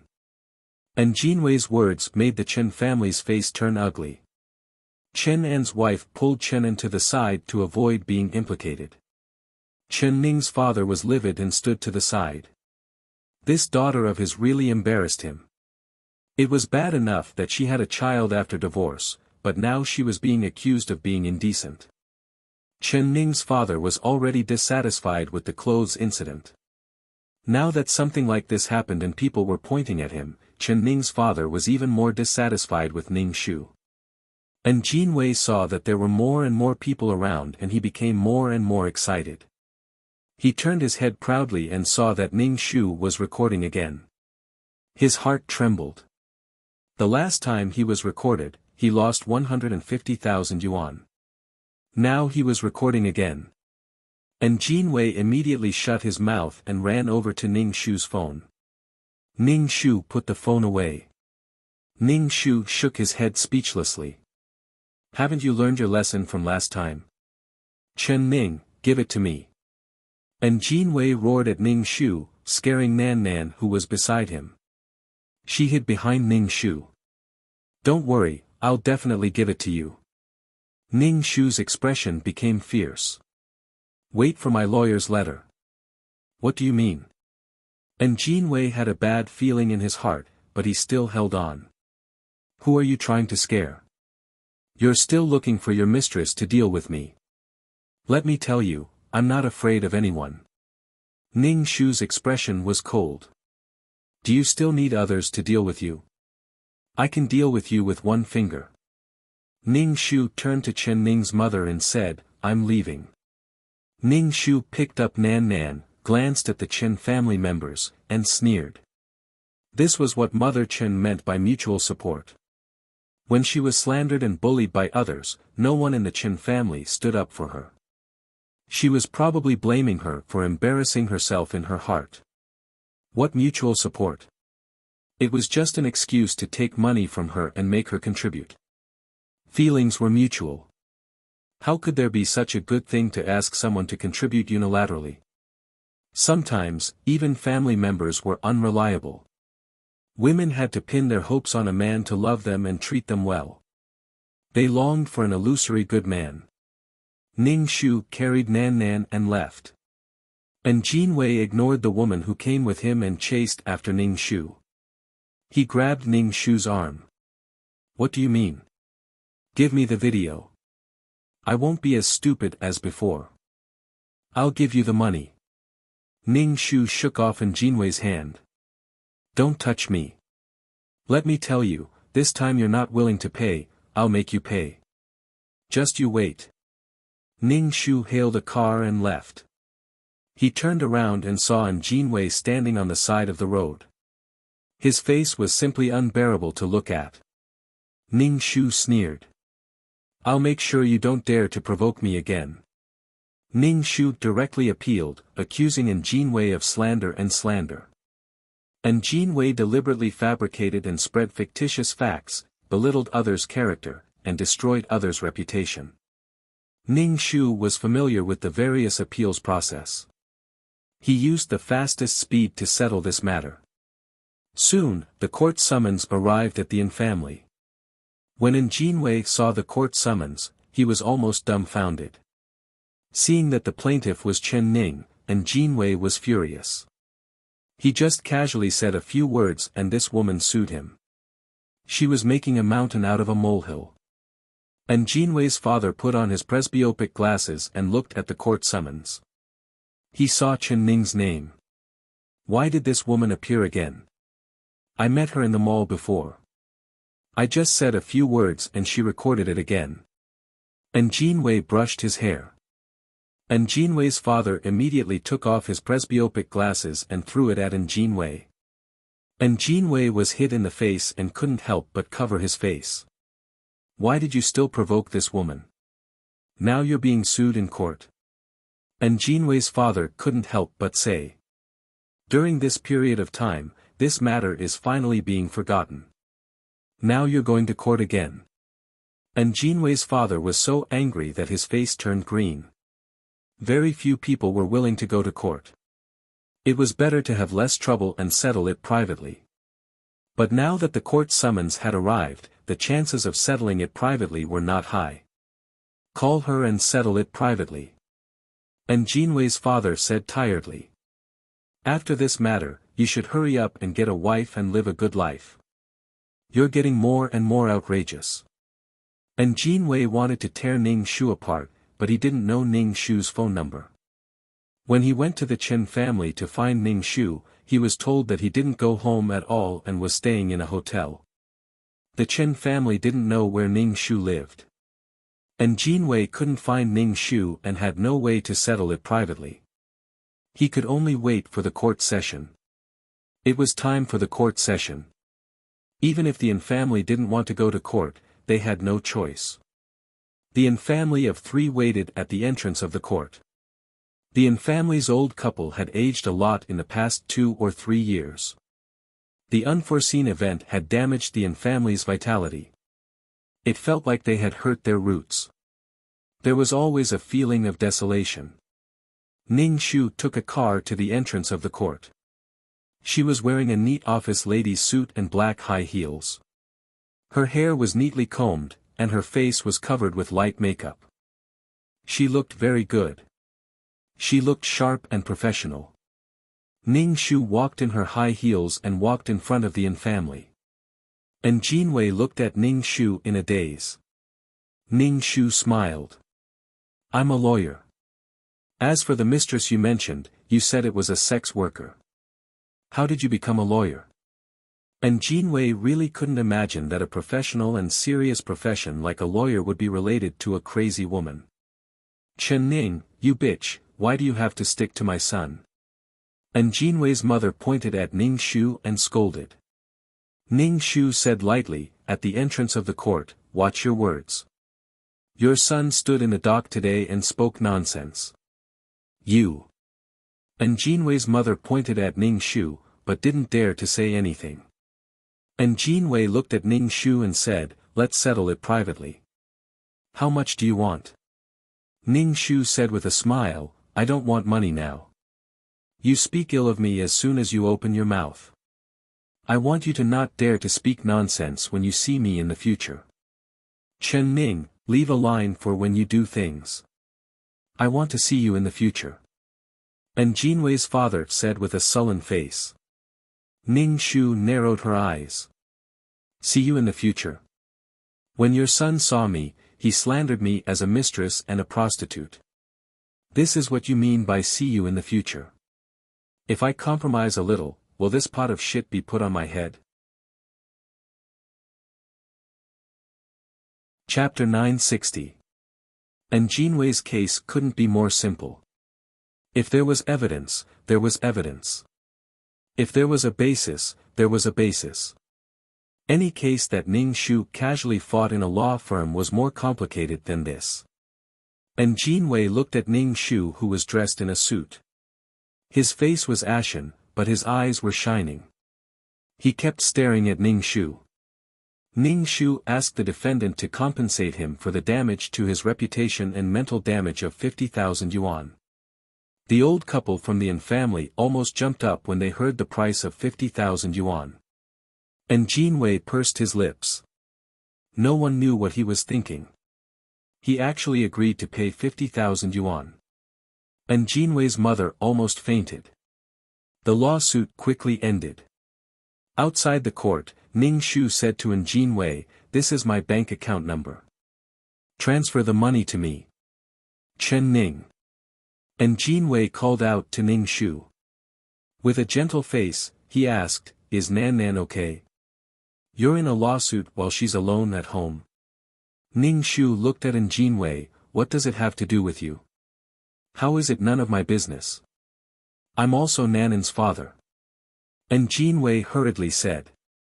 He stood in front of Ning Shu and hesitated. Chen Ning, let's get back together and raise Nan Nan well. Fuck, Ning Shu almost vomited on Jin Wei's face. How could a person be so shameless? Now that she can earn money and recover, he wants to get back together. Fuck, was she too polite? And Jin Wei saw that Ning Shu didn't speak. He even reached out to hold Ning Shu's hand. Ning Shu directly slapped him in the face. Don't think I don't know what you're thinking. You better not provoke me. Otherwise, I'll play you to death. If you have the ability, come play with me. See if I don't play you to death. Ning Shu sneered, am I someone you can dump and pick up? Chi. Ning Shu walked away in her high heels. And Jin Wei covered his face. His eyes were filled with hatred. Now, this woman is not someone you can deal with. You'd better put away those thoughts. And Jin Wei's father sighed. The money she earns should be ours, and Jin Wei's mother said. She's already grown up, sigh. And Jin Wei's father sighed helplessly. He seemed to have aged a lot. Ning Shu walked out of the courthouse. The Chen family was waiting for Ning Shu at the intersection. Chen An hurriedly walked in front of Ning Shu. Sis, how did you become a lawyer? Ning Shu coldly glanced at her, hailed a cab, and left. He did not say a single word to the Chen family as he went to the nursery to pick up Nan Nan. The Chen family was the original owner's family, not hers. As for how the original owner would deal with them, Ning Shu didn't care. If he didn't become strong, then he shouldn't blame the dogs for following him around. How he lived was his own choice. It wasn't easy for a divorced woman to raise a child. She felt that she didn't have enough time. She had to work every day, take care of the child, be a mother and a father, and be responsible for teaching the child. Her energy was limited. Ning Shu's mission was to be a lawyer. As for merit, Ning Shu didn't think about it anymore. A career was already too busy. He only hoped that Chen Ning could come back and live a good life with the child. Ning Shu was ready to go back after picking up Nan Nan. When he returned to the hotel, Ning Shu received a text from the bank. She had transferred 50,000 yuan to her bank account. It was quite fast. The An family didn't dare to go back on their word. Commoners were most afraid of dealing with officials. Going to court was quite troublesome and embarrassing. Ning Shu bought a plane ticket and left. The Chen family wanted to get closer to Ning Shu, but the other party didn't say a word. Moreover, they didn't even know how to contact the other party. This made Chen An and Nan Nan furious. They thought that with a capable sister, it would be much easier to borrow money in the future. However, the other party was like snot, completely ignoring them. Stingy. She didn't know how to support her family after earning money. Ungrateful thing. Chen An couldn't help but get angry at his parents. Look at the good daughter you raised. She's so cold and heartless. She's afraid that poor relatives like us will fall for her. She's hiding far away. Chen Ning's mother pursed her lips. You're also a capable person. When you encounter problems, you don't know how to care about your sister. People's hearts are made of flesh. Your sister is so bitterly disappointed that she doesn't want to care about you at all. No matter what, I'm still her brother. Chen An said with a look of disdain. Who would be as heartless as her? Alright, it's her business that she's rich. Just pretend that you never gave birth to this daughter. I told you not to come, but you insisted. Now you're sticking your warm face to her cold ass. Chen Ning's father said angrily. He turned and left. He was very disgusted with this daughter of his who didn't give him any face. Ning Shu didn't care about the resentment, annoyance, and blame in the Chen family's hearts. She took the box and left. She returned to the small apartment and cooked a table of delicious food for the spring festival. So what if there were many people? They were not united. If Ning Shu had to choose, she would rather live such a life. After the Spring Festival, Ning Shu started to work. Sometimes, family was really not as good as colleagues or strangers. Some family members used kinship to kidnap you. Because you're their daughter, because you're their sister, because you're, therefore, it was only right to make you contribute. You contributed endlessly, and you didn't know how to be grateful. If you were living well, you should support your other siblings. If you were living a poor life, then you deserved it. Sometimes, human nature was so despairing. Sometimes, we were willing to believe what life should be like. However, indulging in our own ideal world couldn't solve any problems. Seeing reality and making plans early was the only way to be responsible for one's life. After the Spring Festival, the An family planned to find a wife for An Jinwei. Ever since An Jinwei saw the radiant Chen Ning, who was also a powerful lawyer and made a lot of money, he wanted to start over with Chen Ning. However, the An family's old couple didn't agree at all. The current Chen Ning was not someone the An family could control. Even if she married into the An family again, she would definitely be an arrogant and domineering existence. Everyone in the An family was a slave. Previously, when Chen Ning had nothing, she had already made the An family like this. If she came back, would the An family have to live under her whims? Marrying a wife was not marrying an ancestor. Whether An Jinwei was willing or not, through blind dates, An Jinwei got married again. It was a woman who was about the same age as him. This woman was also divorced and had a child, but the child was given to the man. An Jinwei was unwilling. A divorced woman who had given birth to a child was completely different from the good woman he had imagined. He felt that he had picked up someone else's abandoned shoe. His ex-wife, Chen Ning, was like a different person now. She was completely different from before. Chapter 961. An Jinwei didn't like this woman when he went on the blind date, but he was pressured by his parents and could only get married. To a certain extent, An Jinwei was actually a giant baby who hadn't been weaned. He listened to his parents' arrangements. His marriage with Chen Ning was arranged by his parents, and now his marriage was arranged by his parents. If An Jinwei saw his ex-wife living a miserable and embarrassing life, he would be happy to start a new life. But now, Chen Ning was living like a superior person. She was many times better than him. She was capable, bold, and now charming. So in comparison, his new wife was not good. Even if he wanted to marry, he had to marry a better wife than Chen Ning. The two of them were not comparable at all. Because of his unwillingness, An Jinwei didn't take this wife to heart. He ignored this wife just like how he ignored Chen Ning in the past. Anyway, marrying a wife was to take care of the family and then serve the family. However, An Jinwei's wife was not easy to deal with. Because she was divorced, she was selfish and knew how to plan for herself. She made a fuss to get An Jinwei's salary card. In the An family, a daughter-in-law wanting to control the economy was simply rebellious. The An family's old couple would not agree, and An Jinwei would not agree. In the future, he would have to reach out to a woman to buy things. How could a man like him stand this? It was not easy for the An family to divorce a woman. Divorce was tearing a family apart. No one could stand the back and forth. There was no other way. An Jinwei's father asked his son to give his salary card to his daughter-in-law. Only then did his daughter-in-law stop making a fuss. The An family felt very tired, so if they could use compromise in exchange for a short period of peace, they would compromise.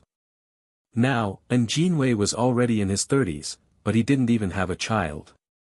He had a nan, but he wasn't with the An family. So, An Jinwei's mother urged her new daughter-in-law to have a child all day long. She was urged to have a child all day long. She kept nagging that a child couldn't be born just because she wanted to, so there was a conflict. Everyone was unhappy to be forced to have a child. Anyway, the conflict between mother-in-law and daughter-in-law was very big. You didn't like me, I didn't like you. Any trivial matter could cause chaos in the family. A little thing, a look could cause a family war. His family life was not pleasant. And Jinwei's condition was not good. He had to work every day, but when he returned home, he still had to face the foul atmosphere of his home. At this time, Jinwei missed Chen Ning, who had just gotten married. She had tidied up the house and didn't have to worry about anything at home. With his parents forcing him to have a child, Jinwei was a little scared at night. He felt like a breeding pig being dragged by his wife to mate. When it came to pregnancy, the more anxious one was, the worse one's condition would be. Jinwei was perfunctory every time. He couldn't enjoy the feeling of intimacy between a man and a woman. Since she couldn't get pregnant, the woman could only blame it on Jinwei. After all, the woman had given birth to a child before. Jinwei also felt that he was not responsible. He even gave birth to a daughter. In short, a marriage without feelings would not compromise because of love. Whenever there was a small matter, they would resent each other. Although they were husband and wife, they were more like enemies. Life was a form of torture. As Ning Shu took on more and more cases, he gradually made a name for himself in the legal profession and was respectfully called a gold medal lawyer. When Ning Shu had nothing to do, he would accompany the child or memorize the law. Anyway, there was nothing wrong with memorizing more. Who knows, it might be useful in the future. When Nan Nan was almost 4 years old, 2333's voice sounded, "Mission completed. Do you want to leave the mission world?" Ning Shu nodded, "Leave." Ning Shu kissed the sleeping Nan Nan. His mind was in a daze for a moment before he returned to the system space. Phew. Ning Shu let out a long breath. He relaxed for a moment and deeply inhaled the fragrance of the flowers in the pot. His mood calmed down. He deeply felt that the most complicated and unbearable things in the world were these trivial matters. It couldn't be considered a deep hatred, but it was the most torturous. A person who endured this year after year was almost like a saint. Number, 2333 Name, Ning Shu, Intermediate Mission Taker, Age, 27 points, 18. 15 million/4 million Soul, 320 Life, 91 Wisdom, 284 Charm, 10 Luck, 129 Spiritual Power, 190 Faith, 55153000 Martial Strength, 202 Aptitude, 89 Merit, 12955 Skills, 5th Ring Shooting Technique, Trash Fighting Technique, Basic Peerless Martial Arts, Basic Poison Technique, Basic Business Management Knowledge, Basic Code Programming, Basic Lawyer Skills, Basic Ghost Catching Skills Honorary Titles, Goddess of War, Selfless Ancestor Tools, Calm Aura, Faith Aura, Amulet 5, Upgraded Amulet 2 Aura, Mother of the World, Queen's Blessing, Model Worker, Chen Shi's Blessing, Leader Aura, Grass Blessing, Best Friend for a Lifetime, Miao Miao Miao's Blessing, Lifesaver, Zhu Sunyang's Blessing, Founding Female General, Chen Ermiai's Blessing, Lady Justice, Chen Ning's Blessing, Completed Chen Ning's Wish. Mission completion rate is 100%. Obtained 4 million points, 60 attribute points, 3000 faith, received Chen Ning's instructions, received the Aura Lady Justice. The harvest was not bad. Ning Shu was very satisfied. With Chen Ning's instructions, he could obtain more faith. And this time, he actually obtained 3000 faith. It was the contribution of these auras. In addition, there were people who practiced their own peerless martial arts. The faith was increasing. Ning Shu smiled and distributed the 60 attribute points. Number, 2333 Name, Ning Shu, Intermediate Mission Taker, Age, 27 points, 21. 15 million Soul, 320 HP, 9, 110 Wisdom, 28410 Charm, 1010 Luck, 12910 MP, 19010 Faith, 85-15 martial strength, 20210 aptitude, 89 merit, 12955 skills, 5th ring shooting technique, trash fighting technique, beginner peerless martial arts, beginner poison technique, beginner business management knowledge, beginner code programming, beginner lawyer skill, ghost catching skill. Honorary titles: Goddess of War, Selfless Ancestor Tools, Calm Aura, Faith Aura, Amulet 5, Upgraded Amulet 2 Aura, Mother of the World, Queen's Blessing, Model Worker, Chen Shi's Blessing, Leader Aura, Grass Blessing, Best Friend for a Lifetime, Miao Miao Miao's Blessing, Lifesaver, Zhu Sunyang's Blessing, Founding Female General, Chen Ermiai's Blessing, Lady Justice, Chen Ning's Blessing. Chapter 962. With 2,000 points, he could be promoted to a high-level mission enforcer. Ning Shu looked at his 20 million points and was quite excited. He said to 2333, "Can I be promoted to a high-level mission enforcer?" "Yes, you can be promoted to a high-level mission enforcer. However, there is a special mission every time. You can only do it after completing the special mission." 2333 said, "You can also not participate in the special mission and directly become a high-level mission enforcer." "I cannot participate." Ning Shu was stunned. "There must be conditions. You can spend 3,000 merit points or 5,000 faith points." 2333 said, "The difficulty of the special mission is different. Some people get very easy missions, while others get very difficult missions. It all depends on your luck. However, I suggest that you participate in the special mission and take it one step at a time." 2333 said. Ning Shu nodded. "Of course. It costs me 3,000 merit points and 5,000 faith points. That's asking for my life. An upgraded version of the amulet only costs 100 merit points. Even if I fail, I still have the amulet." Ning Shu knew how to calculate this. 2333, "But your high-level special mission will fail," 2333 said helplessly. 2333 said helplessly, "Even if we start over, we will need to consume merit points and faith power." Damn, it felt like he wanted to exploit these poor people all the time. How frustrating. "I'll take it one step at a time." Ning Shu said Amitabha in his heart. His luck must be very good. He always added points to his luck points. Ding dong. A notification sounded in the chat system. Ning Shu sat cross-legged on the sofa and opened the chat system. It was a message from Mei Ziqing. She excitedly told him that she had become a high-level mission enforcer and had entered a new space. A new space? Ning Shu asked Mei Ziqing, "What new space?" Ding dong. Mei Ziqing quickly replied, "It's a space that only high-level mission enforcers can enter. It's the same as the virtual space." Ning Shu congratulated Mei Ziqing for becoming a high-level mission enforcer.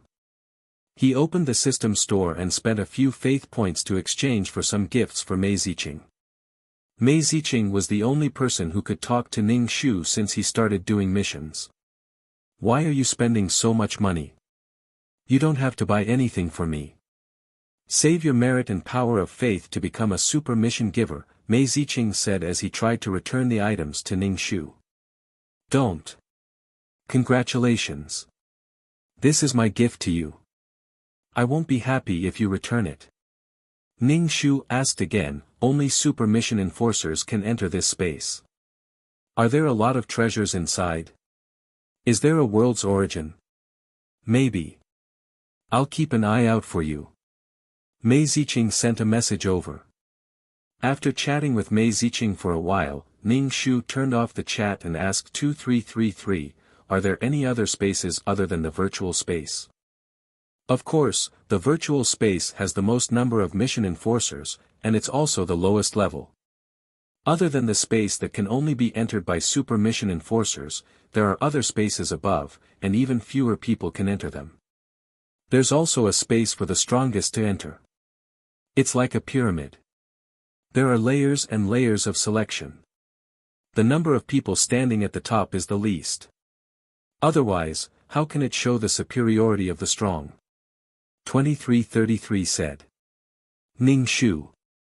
2333 said earnestly, you're now one of the people at the bottom. After the special mission, you'll be the concubine system. Ning Shu, let me finish the special mission first. Ning Shu sat cross-legged on the sofa and began to cultivate and absorb the power of the soul. When he finished cultivating, Ning Shu lay down on the sofa and slept. After sleeping for a long time, Ning Shu woke up full of energy. He took out the Ultimate Martial Art Manual from the bookshelf. The words, Ultimate Martial Art Manual, were written in small seal script. There was a golden light flowing around it, and it looked very beautiful. Ning Shu held the manual in his hand. It was very heavy. He felt that the manual was getting heavier, and there were more and more things inside. The energy formed all kinds of plants, animals, the sun, the moon, and the stars. However, she hadn't found the origin of her world yet. It was really not easy to create a plane. Cough cough. 2333 said, it's not enough to just create a habitable plane. All living things will be born, grow old, get sick, and die. Reincarnation. A world must have a cycle of life and death. If everyone dies, there will be no new life. All living things will go extinct. Your world might not have any living things. Ning Shu, fuck, I'm not doing this anymore. Why is it so troublesome? Could it be that her world couldn't be like the planes born from the Sea of Law? It could evolve on its own and perfect the heavenly Tao. Creating a world was really a huge project. She didn't even know how to build a house, and now she had to create a world. No wonder some super mission enforcers couldn't create a world. A world was really too complicated. It was too difficult. Ning Shu let out a long breath. No matter how difficult it was, she had to create a world that belonged to her. Only then could she be considered to have jumped out of the shackles of a mission enforcer. She wouldn't be killed so easily. Ning Shu closed the manual and put it on the bookshelf. He took out another book from the bookshelf and read it. After reading it, he closed the book and asked 2333, is the special mission randomly selected? Yes. 2333 said, after completing the special mission, you can become a high-level mission enforcer. Ning Shu took a deep breath. He couldn't help but shake his legs. He said to 2333, then let's enter the mission. Okay. As soon as 2333's voice fell, Ning Shu felt dizzy. After his soul and body merged, Ning Shu opened his eyes and saw 3 boys around him. The 3 boys were quite handsome. They had slender bodies. Their hands were in their pockets. When they were on the grass, they looked like beautiful young men. Because it was a special mission, Ning Shu hadn't received the storyline yet. Every time he received a special mission, he would be confused. Ning Shu didn't know why the 3 boys were surrounding him. Yi Xiaotong, come and clean my shoes. The boy in front of Ning Shu smiled maliciously at Ning Shu. Ning Shu was speechless. Ning Shu glanced at the boy's shoes. It was a pair of snow-white shoes. There wasn't even a speck of dirt. He coughed and said, your shoes aren't dirty. Yi Xiaotong, you've learned how to talk back now. The boy tilted his head. He had an ear diamond in his ear. As he moved, the diamond reflected a destructive light. It made him look very mischievous and evil. He looked at Ning Shu with eyes full of malice. He kicked the lawn with his feet, causing his shoes to be stained with some mud. Chapter 963. Ning Shu was surrounded by 3 boys, and all of them were handsome boys. She was surrounded by a large lawn and a pond not far away. However, there was no one around. Looking at the surrounding buildings, she should be in a school. Ning Shu couldn't help but touch her face. Was this body so beautiful that they wanted to rape her? Yi Xiaotong, come over and clean my shoes. Oh, Haoshuan tilted his head and looked at Ning Shu. Take the initiative and clean my shoes. Ning Shu looked down and saw that the boy's shoes were stained with mud and grass. He deliberately made them dirty so that she could clean them. What's wrong? Now you know how to resist. Oh, Haoshuan's face became very cold. He took a few steps and walked in front of Ning Shu. As Oh Haoshuan approached, Ning Shu's body began to tremble uncontrollably. This body was afraid of this person. Ning Shu couldn't help but take a step back and stare at this handsome boy. He had a noble aura. The clothes on his body were very expensive. He was either rich or noble. As soon as she arrived, she was surrounded by 3 boys. Ning Shu felt that she was at odds with the school world. The first time she was surrounded in the toilet, this time she was surrounded by boys.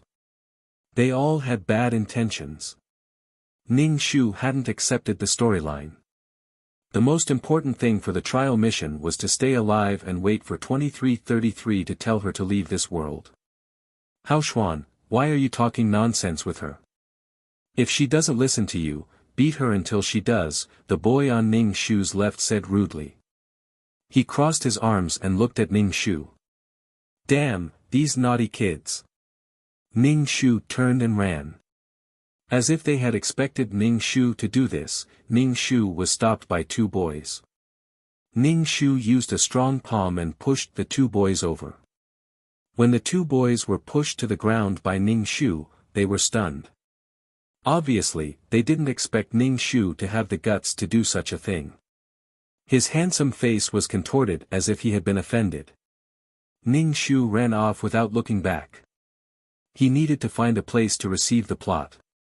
Yi Xiaotong, get your ass back here. Otherwise, you won't be able to bear the consequences. Ning Shu shouted from behind. Ning Shu ran even faster. Wang Haoshuan and the other 2 boys' expressions were unusually cold as they stretched their necks. Little pets are disobedient now. Looks like they need to be trained. Ning Shu found a remote place and began to accept the plot. The original owner was called Yi Xiaotong. She was 16 years old and was an orphan. She had a twin brother who was mentally retarded. The brother's IQ was only 5 or 6 years old. Because there was no source of income, Yi Xiaotong could only pick up garbage to support herself and her brother. Yi Xiaotong was an orphan, but she studied in an elite school. The principal of the school saw that Yi Xiaotong and her brother were living a hard life, so he let Yi Xiaotong study in the school. He didn't let Yi Xiaotong pay the school fees, so that she could change her fate by studying. It wasn't that the principal was kind, but Yi Xiaotong's father was the principal's chauffeur. He died in a car accident while saving the principal. The father died, leaving behind a son and a daughter. The son was still mentally retarded. Yi Xiaotong's mother abandoned the siblings and left. There had been no news of her. She probably started a new life. The principal was kind, but this was an elite school. The people who came here were all favored by the heavens. They were the descendants of rich and noble families. They were either officials or rich. In a place like this, it was normal for someone like Yi Xiaotong to be ostracized because she was not acclimatized. The 3 people who surrounded Ning Shu before were Wang Haoshuan, Mu Yeyao, and Min Haochu. These 3 people were the most influential people in this elite school. Ning Shu was a little speechless. Why did these schools always have the existence of F4? Their families were so rich that they could stomp their feet and the Asian economy would be in turmoil. Wherever he went, there would be girls screaming. So handsome, so handsome. Ha ha ha, a rich school hunk and a girl who was like a weed. There would definitely be a touching campus love story. Yi Xiaotong was like a Chinese cabbage. As if people at that level saw things differently. In their eyes, a girl who picked up trash was a reptile, a lowly reptile. They did not treat her as a human at all. They never treated Yi Xiaotong as a girl. Even if they tortured her, they would never touch Yi Xiaotong. They would not let their bodies enter such a dirty woman's body.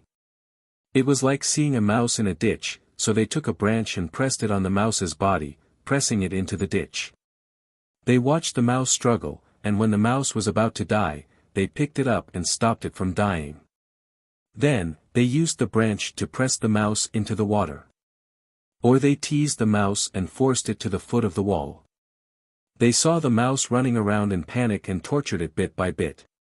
It was not easy to meet such a toy. These overly energetic brats thought of all kinds of ways to torture people. They called it training pets.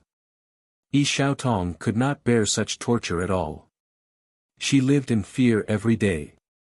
She wanted to take her brother and leave this school, but these three people's families were very powerful. How could she escape? There was no escape at all. Yi Xiaotong just wanted to live with dignity.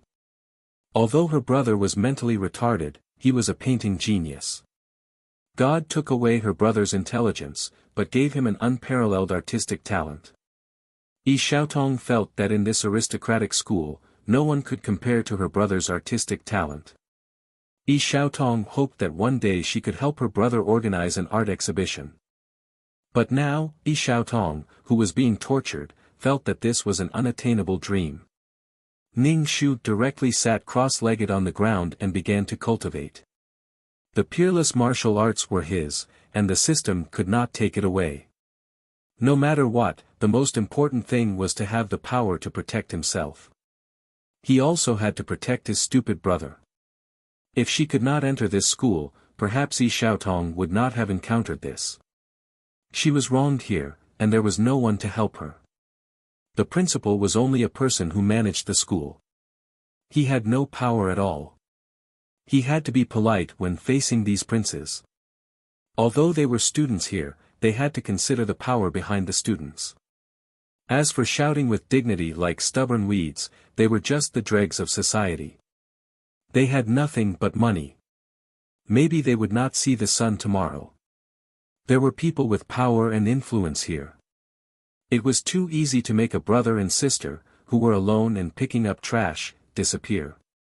It was like a drop of water in the sea, without any ripples. Ning Shu was cultivating when he heard the school broadcast. Yi Xiaotong, you have 1 minute to come to the field immediately. Otherwise, you will have to bear the consequences. The one who spoke was De Haoshuan.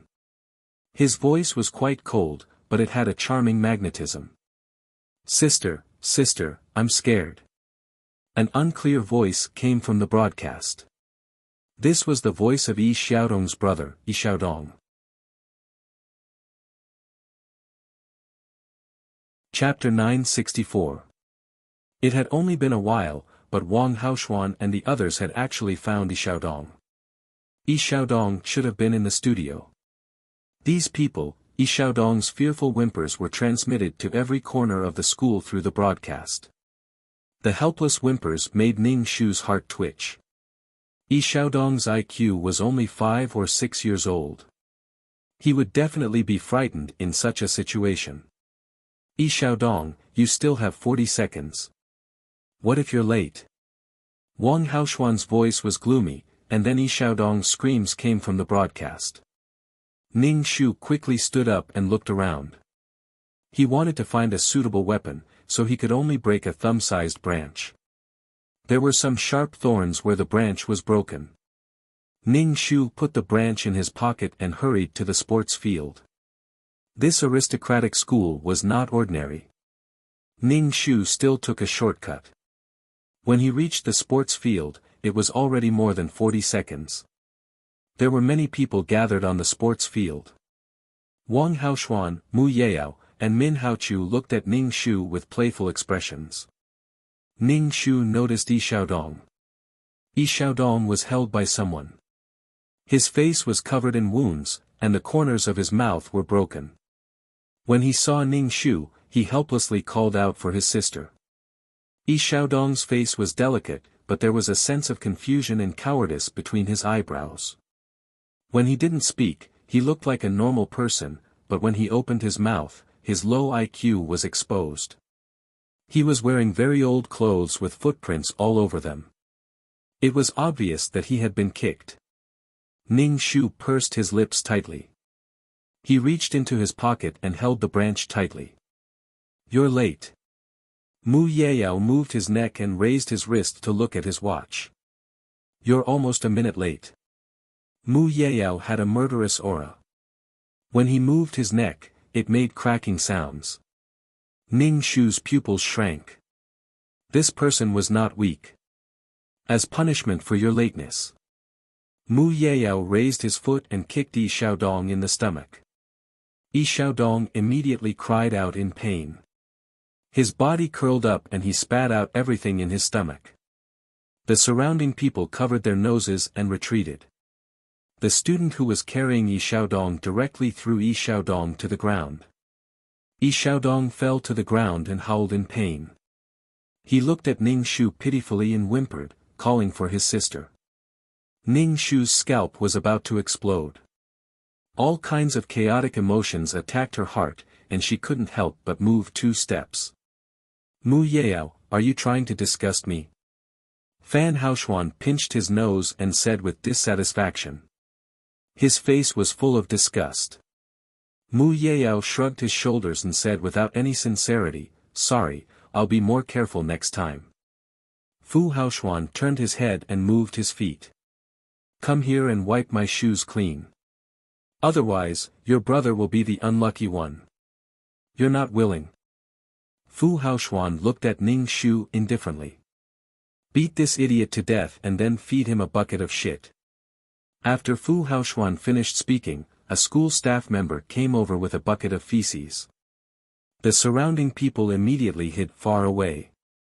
It was too smelly. "Feed him." Fu Haoshuan waved his hand. "As punishment for your hesitation, after your brother finishes eating, you can continue to eat. Since we're siblings, we should share weal and woe. I won't favor one and discriminate against the other." So disgusting, the surrounding people made strange sounds. Their faces were full of disgust and watching a good show. Most of them kept their mouths shut to avoid getting into trouble. The staff member brought the bucket of feces in front of Yi Xiaodong. "Wait a minute." Ning Shu shouted and ran in front of Fu Haoshuan. Fu Haoshuan sneered and raised his foot. "Wipe it." Ning Shu slowly squatted down. The surrounding people burst into laughter. Fu Haoshuan's expression was contemptuous and mocking. "You really need to be taught a lesson." When Ning Shu squatted down, he quickly stood up. His arm locked around Fu Haoshuan's neck. He took out a branch from his pocket and pressed it against Fu Haoshuan's neck. There were so many people here. There was no way she could escape. Instead of being tortured by these people, she might as well fight to the death. Ning Shu's sudden action stunned the surrounding people. They immediately laughed at Ning Shu. Even if Fu Haoshuan was kidnapped, the surrounding people did not take it to heart. They thought that Ning Shu would not dare to do anything extreme. Interesting. Min Haochu clapped his hands. His clapping was very elegant. These 3 school hunks each had their own characteristics. Fu Haoshuan was domineering and cold, Mu Yao was violent and cruel, and Min Haochu was charming and flirtatious. However, he still made the girls in the school faint. "Min Haochu, you still dare to gloat?" Fu Haoshuan, who was kidnapped, was livid. Min Haochu smiled and said, "Don't be angry. If the pet is disobedient, just train it again. Don't you think it's more interesting now? He even dared to kidnap you. He's got guts. What's so interesting about a pet that's obedient and submissive?" Min Haochu narrowed his peach blossom eyes slightly. His gaze swept over Ning Shu's face inch by inch. Ning Shu's face involuntarily twitched when his gaze swept over her. Her body trembled uncontrollably. Ning Shu took a deep breath and held Fu Haoshuan's neck tightly. Because Fu Haoshuan was much taller than her, the kidnapped Fu Haoshuan's body bent into a ridiculous arc. Min Haochu and Mu Yeyao could not help but laugh. Fu Haoshuan saw the smile on his best friend's face and was so angry that his face turned green. He kept thinking about how to torture this bold pet. Ning Shu was speechless. Damn, she was ignored to this extent. Ning Shu shouted to Yi Xiaodong, "Xiaodong, don't be afraid. Come to sister." Yi Xiaodong lay motionless on the ground and looked at Ning Shu with tears in his eyes. Ning Shu comforted him softly, "Xiaodong, don't be afraid. Come to sister." Mu Yeyao moved his neck and cracked his fingers. "You don't put me in your eyes. I let you escape last time. Do you think I'll let you escape this time?" Mu Yeyao stepped on the back of Yi Xiaodong's hand and crushed it hard. "I heard that the fool is good at drawing. How can he draw if his hands are ruined? It hurts, it hurts." Yi Xiaodong cried and wailed. Ning Shu did not hesitate to cut Fu Haoshuan's face with a branch. The surrounding people immediately quieted down. They did not even dare to breathe loudly. Fu Haoshuan was stunned. He could not help but touch his face. What he touched was warm blood. Not only was Fu Haoshuan stunned, but Mu Yeyao and Min Haochu were also stunned. Ning Shu said viciously, "I heard that Fu Haoshuan's face is very good. How can he show off in the city if his face is ruined? Yi Xiaotong, you're dead. I'll make you beg for death." Fu Haoshuan's voice sounded like it came from hell. It was eerie and terrifying. Ning Shu sneered. "My life is cheap. Even if I die, I'll drag you down with me. It's my gain." Chapter 965. If you dare to lay a finger on my brother again, I'll stab you in your eyes the next time.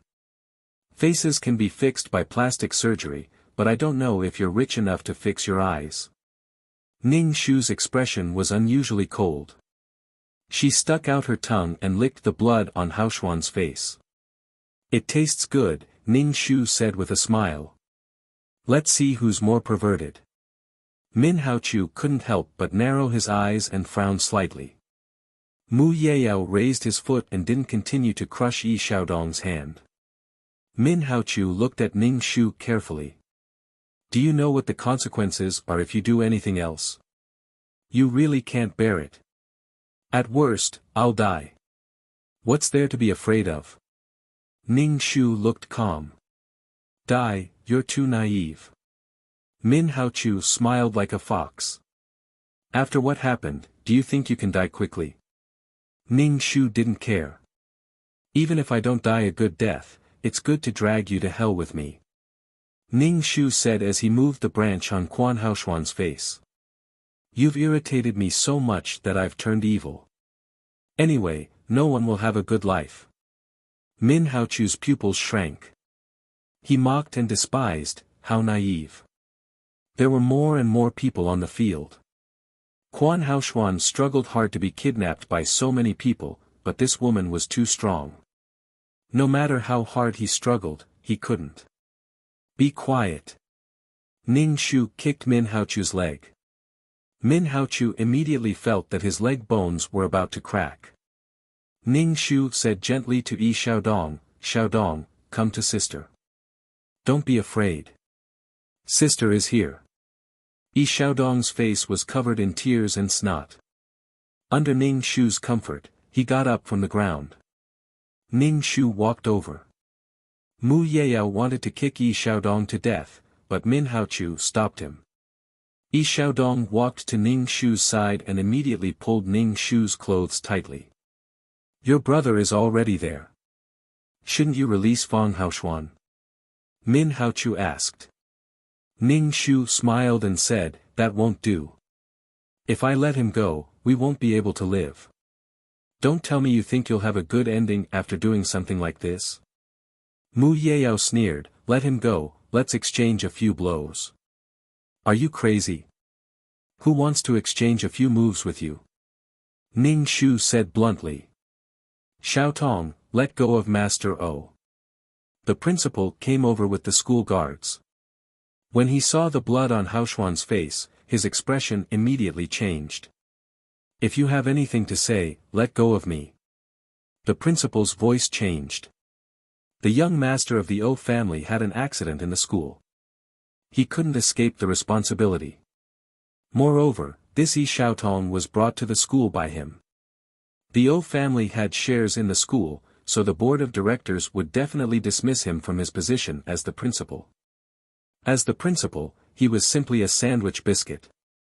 The principal was burning with anxiety. He regretted letting the siblings study in the school.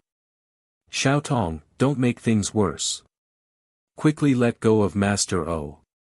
Principal Ning Shu shouted. Ning Shu said indifferently, Principal, if I let go, I won't be able to live either. No matter what, let go of Master O first. The principal anxiously shouted at Ning Shu. His eyebrows were filled with anxiety and regret. Yi Xiaotong, let go of Haoxuan. I promise you'll be fine. Min Haochu and Ning Shu said. Ning Shu wrapped his arm around Haoxuan's neck and pulled him towards the school gate.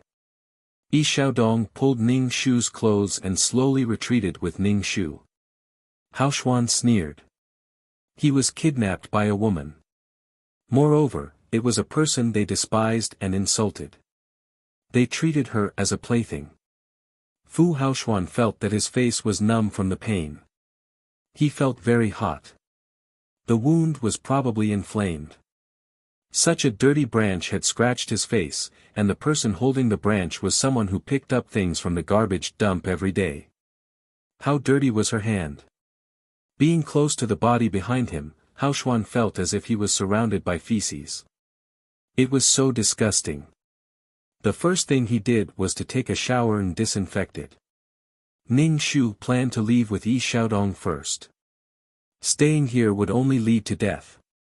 Before they went far, they heard the siren. Ning Shu's expression changed.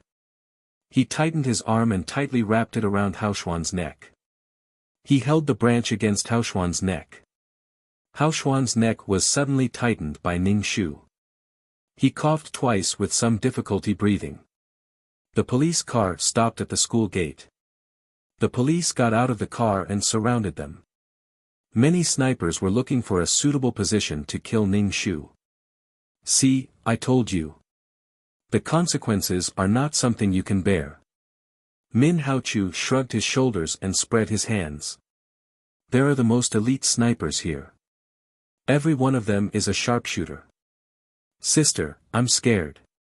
Yi Xiaodong cried in horror and tightly tugged at Ning Shu's clothes. Ning Shu comforted Yi Xiaodong.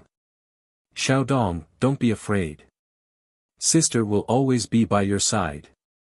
Ning Shu looked around and saw many black muzzles pointing at him. He felt as if the whole world was his enemy.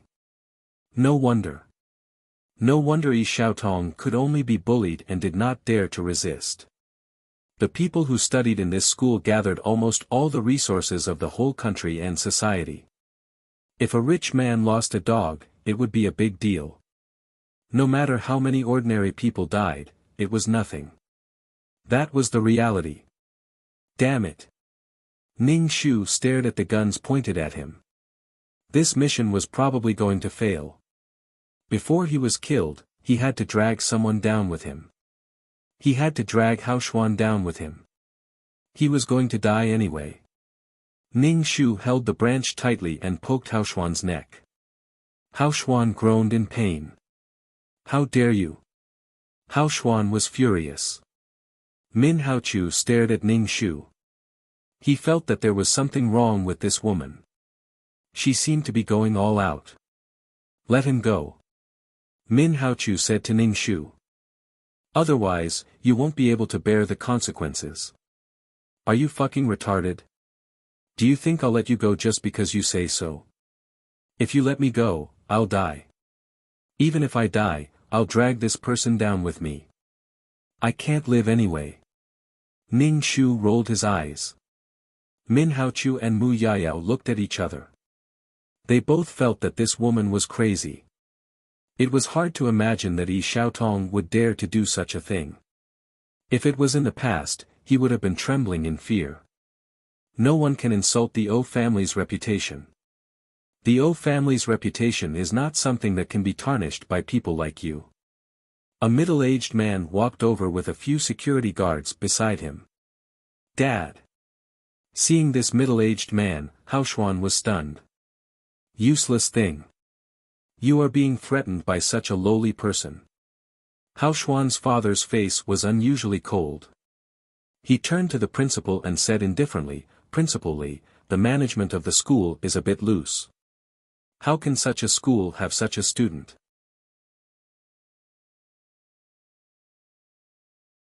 Chapter 966. Headmaster Li, who was being reprimanded, kept bowing and apologizing.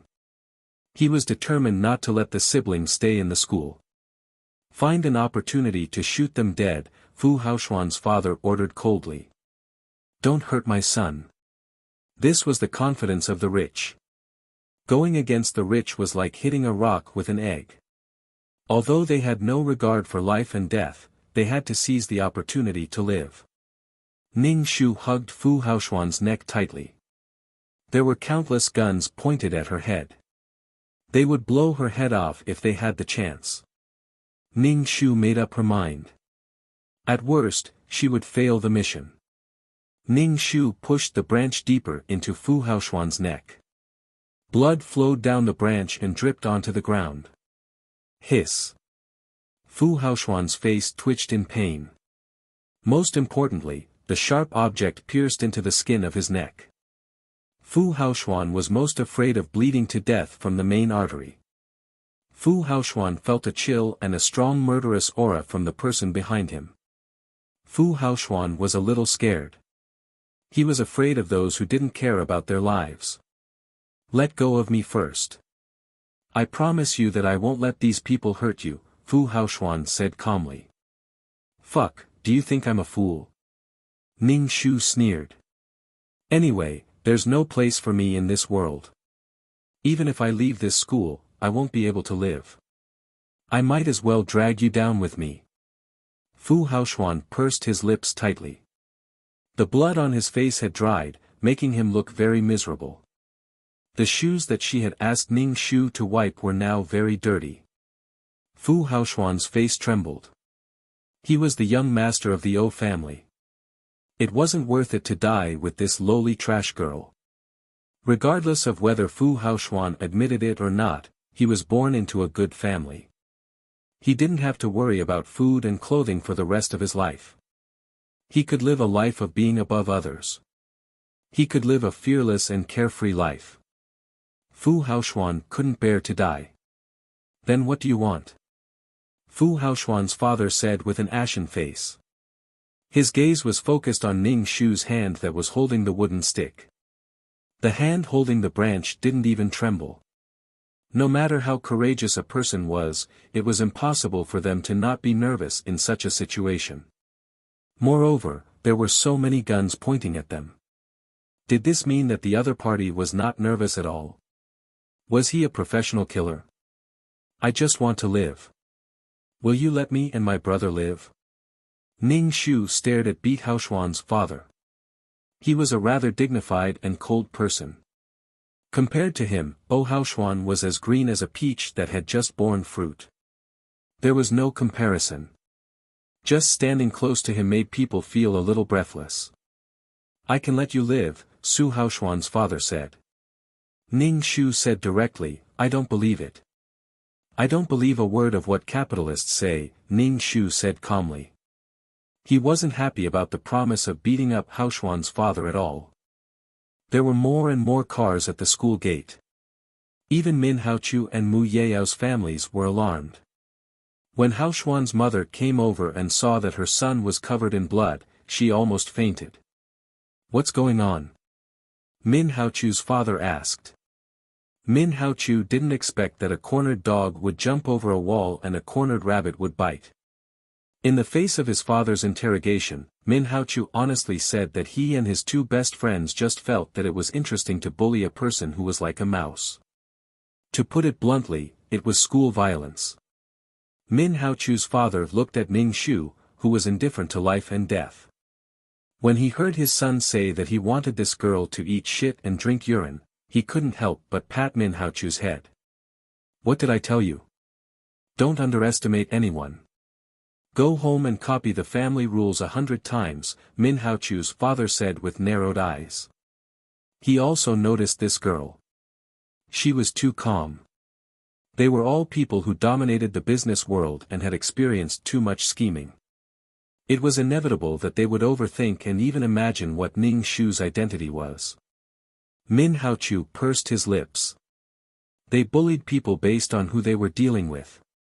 Yi Xiaotong didn't have any family background. She was also timid and weak. When she saw them, she was like a mouse that saw a cat. She couldn't stop trembling. Who would have thought that she would do such a bold thing? I think your life in school is too easy. That's why you caused such trouble for me. Mu Yao's father, who was wearing a military uniform and glossy black military boots, kicked Mu Yao. Mu Yao didn't dare to dodge and took the kick. Drag him back. Don't study anymore. Train well in the army. Mu Yao's father asked his men to drag Mu Yao away. Mu Yao was stuffed into the jeep listlessly. Mu Yao's father, Ning Shu, said, "Let him go. Do you know that you are committing a crime now? Do you think you can vent your anger like this?" Mu Yao's father pointed at Ning Shu. "Don't be too naive." "I'm not naive. I know what the law is about." Ning Shu said indifferently. "Only equal people talk about the law. In such a situation where the strong and the weak are obvious, the law is to restrain the weak. It's a tool for the strong. So, I know that I can't live, but to be able to drag someone who bullied me to death with me, I've earned it. Quan Haoshuan is much nobler than me." Ning Shu said with a smile as he looked at the green epaulet on Mu Yao's father's shoulder. "I heard that you are a general. It's an honor to meet you.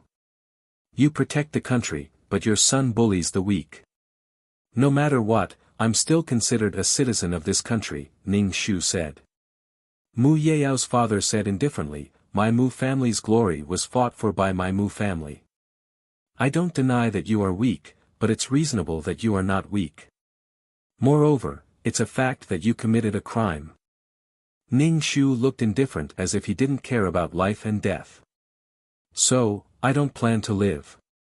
Even if I die, I want your son to bear the political stain of forcing someone to death. He also caused the death of the young master of the O family, Quan Haoshuan. Your Mu family should have political enemies, right? Your son's political career in this life might not be so smooth." Mu Yao's father's face was cold as he looked at the surrounding reporters. His hand touched the gun at his waist, but he paused for a moment and didn't draw it. Ning Shu naturally saw Mu Yao's father's actions and said with a smile, "Even if you kill me, I still have a chance to insert a branch into Quan Haoshuan's neck. As for you..." Ning Shu turned to look at Min Haochu and his son.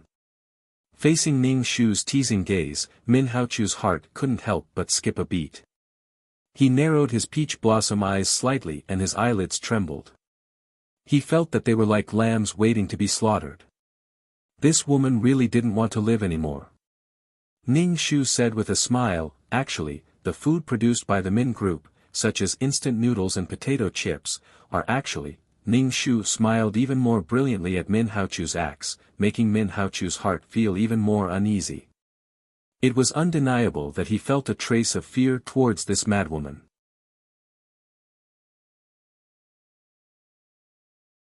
Chapter 967.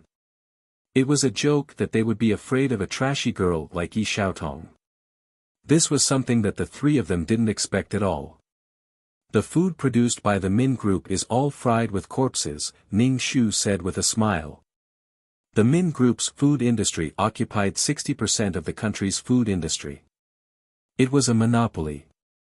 Anything that has oil in it is corpse oil. Ning Shu spouted nonsense. Perhaps it wasn't, but who would believe it? When this rumor spread, people would think of corpse oil when they saw the Min Group's food. What nonsense are you talking about? Min Haochu's face turned pale. Ning Shu roared, you have to be responsible for what you say. Ning Shu nodded. I'll be responsible. I heard you tell Mu Yao and O Haoshuan that the oil in your food is from freshly dead corpses. It's much cheaper than vegetable oil and lard. You said that this would save costs. You even told your two friends not to buy your food. You. Min Haochu's face was ashen, and his body couldn't help but tremble. This rumor was very damaging. Even if they took all the food in the company to be tested and found to be up to standard, would ordinary people believe it? They wouldn't believe it. Even if they repeatedly said that they didn't have corpse oil, they still wouldn't buy it. Min Haochu looked at his father. His father's face was also a little pale, but he was still calm. However, Min Haochu saw that his father's hands were trembling slightly. This meant that his father's heart was not calm. Yi Xiaotong, what you said concerns the livelihood of so many employees in the Min Group. You're talking nonsense. You're cutting off their livelihood, Min Haochu said with a trembling voice. Hey, could it be that only the Min family can afford to support people? If there's a fall, there's a rise. These employees can go to other food companies. Whoever leaves can't survive. Ning Shu smiled. I'm not educated. Don't lie to me. If your company goes down, the food industry will bloom even more. If the monopoly industry collapsed, other small companies would have a chance to develop. Monopoly was abnormal, especially when food was not a technological product. Min Haochu's father took a deep look at Ning Shu before pulling Min Haochu's collar and dragging him away. I've said it before. Don't underestimate anyone. No matter how small a nail is, it can still make someone bleed. Once they got into the car, Min Haochu's father roared at Min Haochu and slapped him across the face. Min Haochu's head was dizzy from the beating, and he almost fainted. His face was swollen at a speed visible to the naked eye.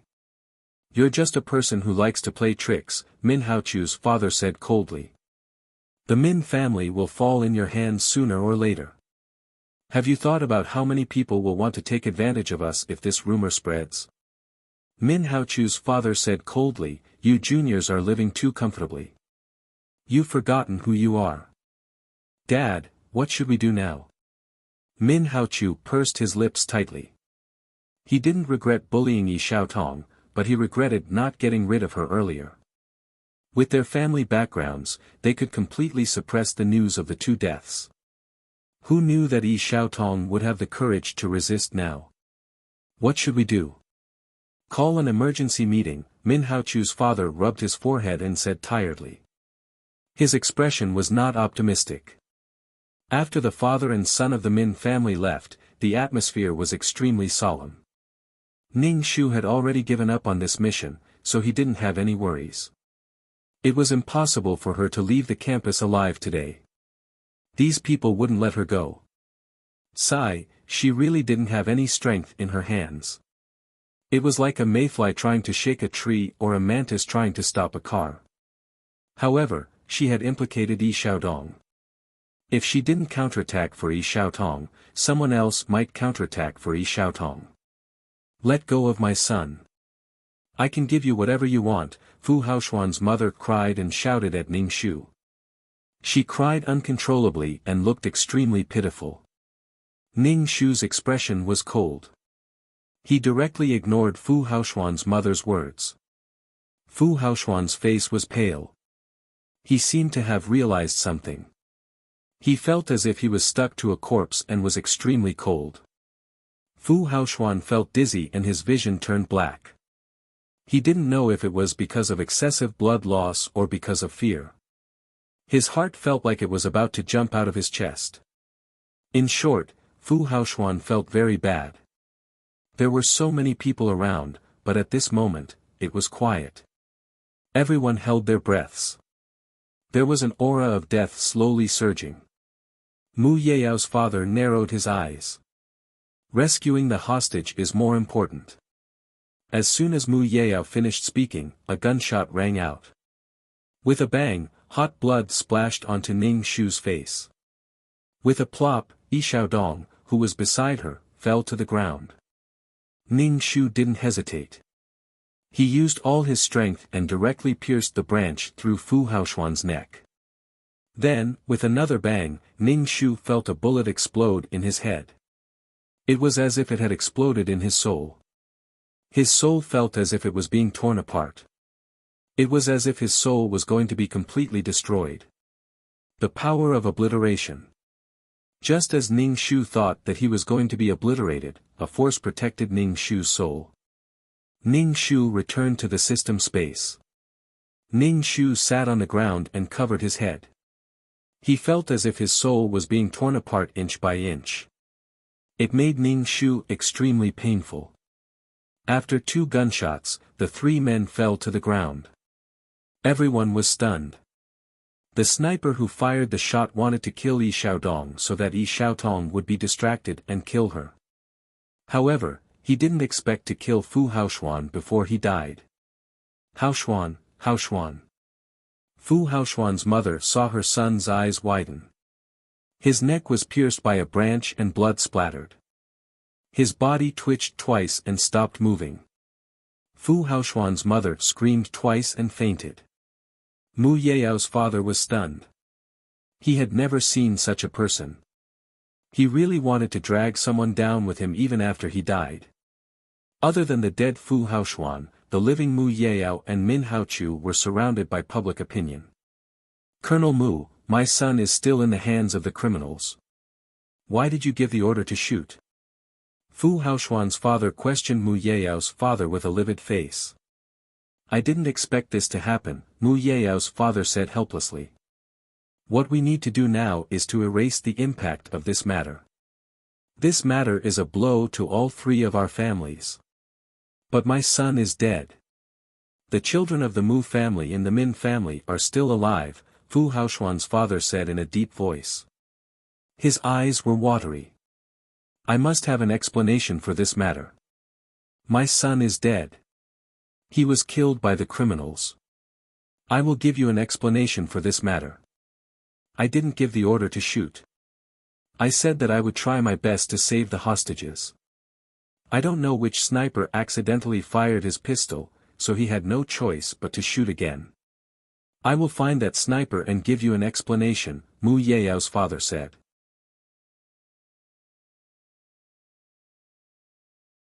Chapter 968. Beat Haoxuan's father heard that Colonel Mu had only found a sniper to brush him off. He was simply shirking responsibility. His face darkened as he watched his son being carried onto a stretcher and covered with a white cloth. Beat Haoxuan's father wiped his face deeply. The murderer was already dead. Now, Beat Haoxuan's father had no way to vent his anger. Was he going to whip the corpse? Colonel Mu got into the off-road vehicle and rubbed his forehead. Bring Mu Yao back to the old house. Colonel Mu went back and beat his son half to death. He immediately sent Mu Yao to the army to prevent him from being attacked by public opinion. However, this matter was too big. The heir of the O family was dead. This kind of news could not be suppressed. It was the age of the internet. The slightest news would cause an uproar on the internet. Min Haochu was punished 100 times. His father walked into the room with a computer and placed it in front of Min Haochu. Look. Min Haochu's heart trembled. When he saw the scene of a stretcher being carried on the computer, Min Haochu had a bad feeling in his heart. He asked in a trembling voice, who is dead? The O family's kid is dead. You should know who killed him, right? Min Haochu's father said. Now, the internet is going crazy. Our company's products contain corpse oil. It can't be suppressed. The immediate effect is that the number of sellers who receive goods from the company has decreased by 10%, Min Haochu's father said. If you cause trouble, you have to have the ability to deal with it. The most terrifying thing is not a vicious person. The most terrifying thing is a person who is not afraid of death. Perhaps someone who is not afraid of death will tie a bomb to the company and we will be finished. Min Haochu's father sneered. It seems that your life has been too comfortable. You people have no scruples. This time, the company will definitely be hit hard. Dad. Min Haochu's face was pale. His best friend was right in front of him. This impact was very big.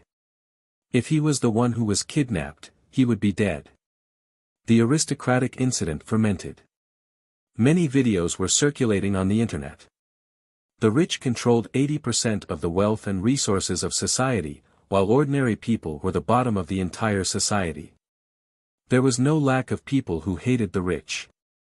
This matter was like a tsunami on the internet. Especially when people sympathized with the weak. They were a pair of orphans, and the younger brother was a fool.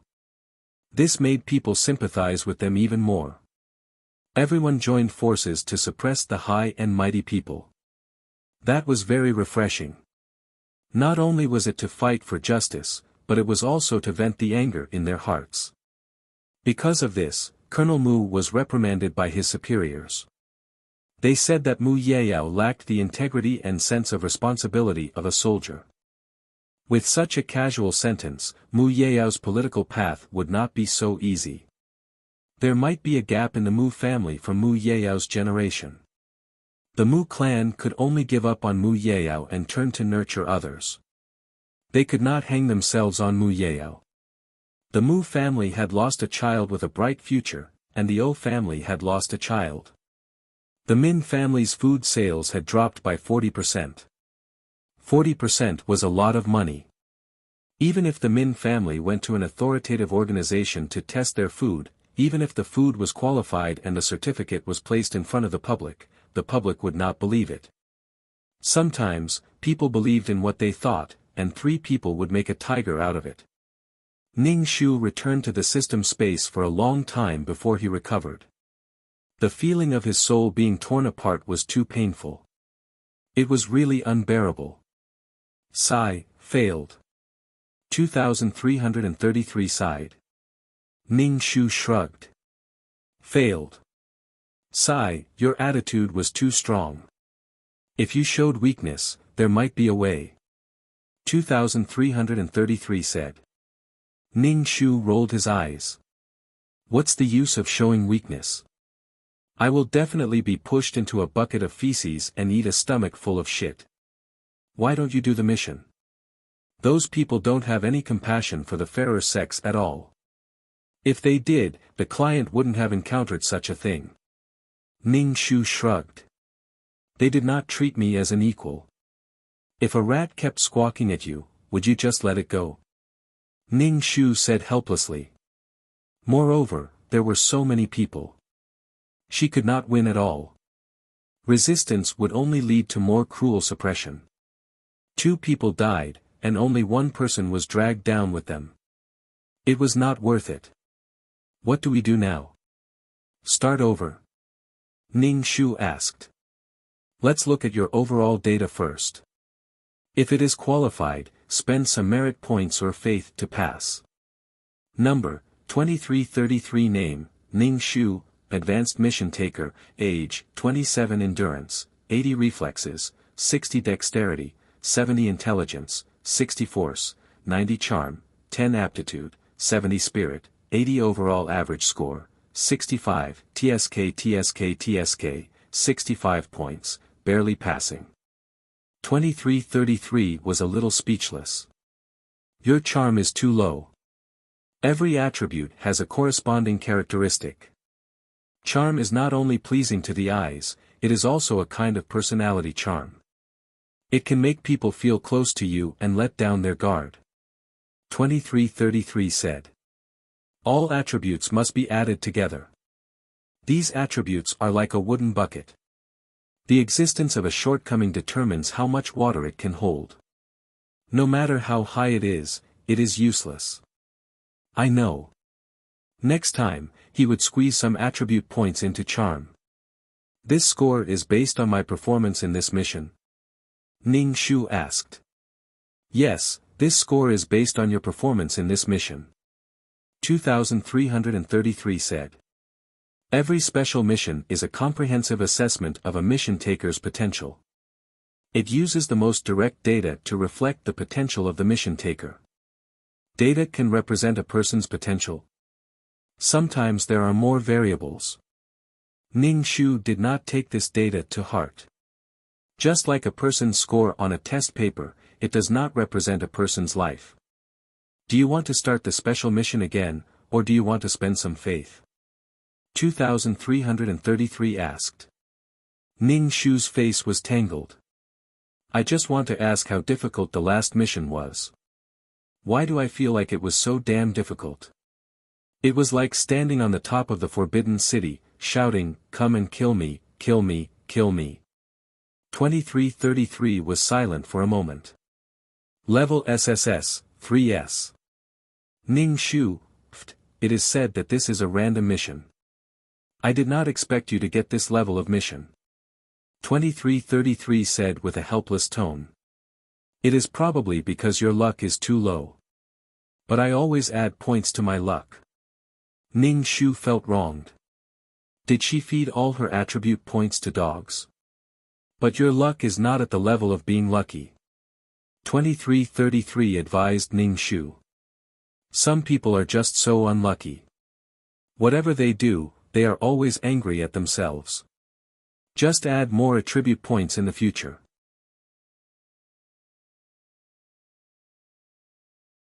Chapter 969. Are you saying that I have a bad character?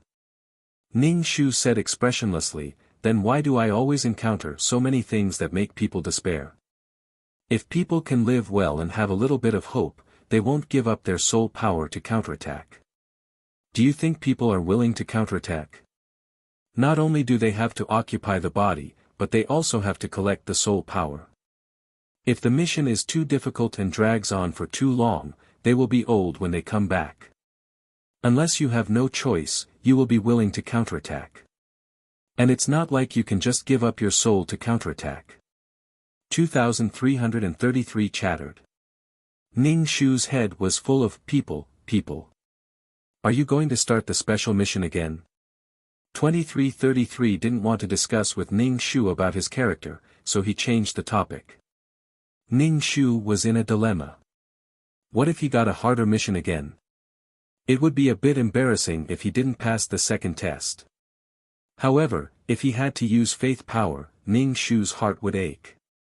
Not only that, but his whole body was aching. If I use faith power, how much will it cost? Ning Shu asked 2333. 5,000 faith power. 2333 said, it shouldn't be so little, but your overall score is good. It shouldn't be so little. Was 5,000 too little? Ning Shu took a deep breath and thought that maybe he would get a simpler mission this time. Then, he wouldn't have to waste 5,000 faith power. She had done so many missions and only had a few thousand faith power. Once she used up the 5,000 faith power, she would basically lose it. After working so hard for so long, she had to go back to square one. She couldn't accept it. If it was 5 million points, Ning Shu would definitely be willing to give it up. There were points in every world as long as the mission was completed. However, points and merits were too hard to come by. Ning Shu couldn't help but scratch his head and ask 2333, what do you think I should choose? Don't ask me. I don't know. 2333 refused to answer directly. He was afraid that he would be blamed for everything in the future. Then what's the use of you? Ning Shu squinted. Yes, I am trash. 2333 admitted that he was trash. Ning Shu clicked his tongue twice. Use faith power. She now had a steady income of faith power, but no merit. You sure? 2333 asked. I'm sure. Are you sure you want to use 5,000 faith to cancel out the special trial quest? 2333 asked. I am sure, Ning Shu said weakly. Then I'll deduct 5,000 faith power. Fuck, can you stop talking?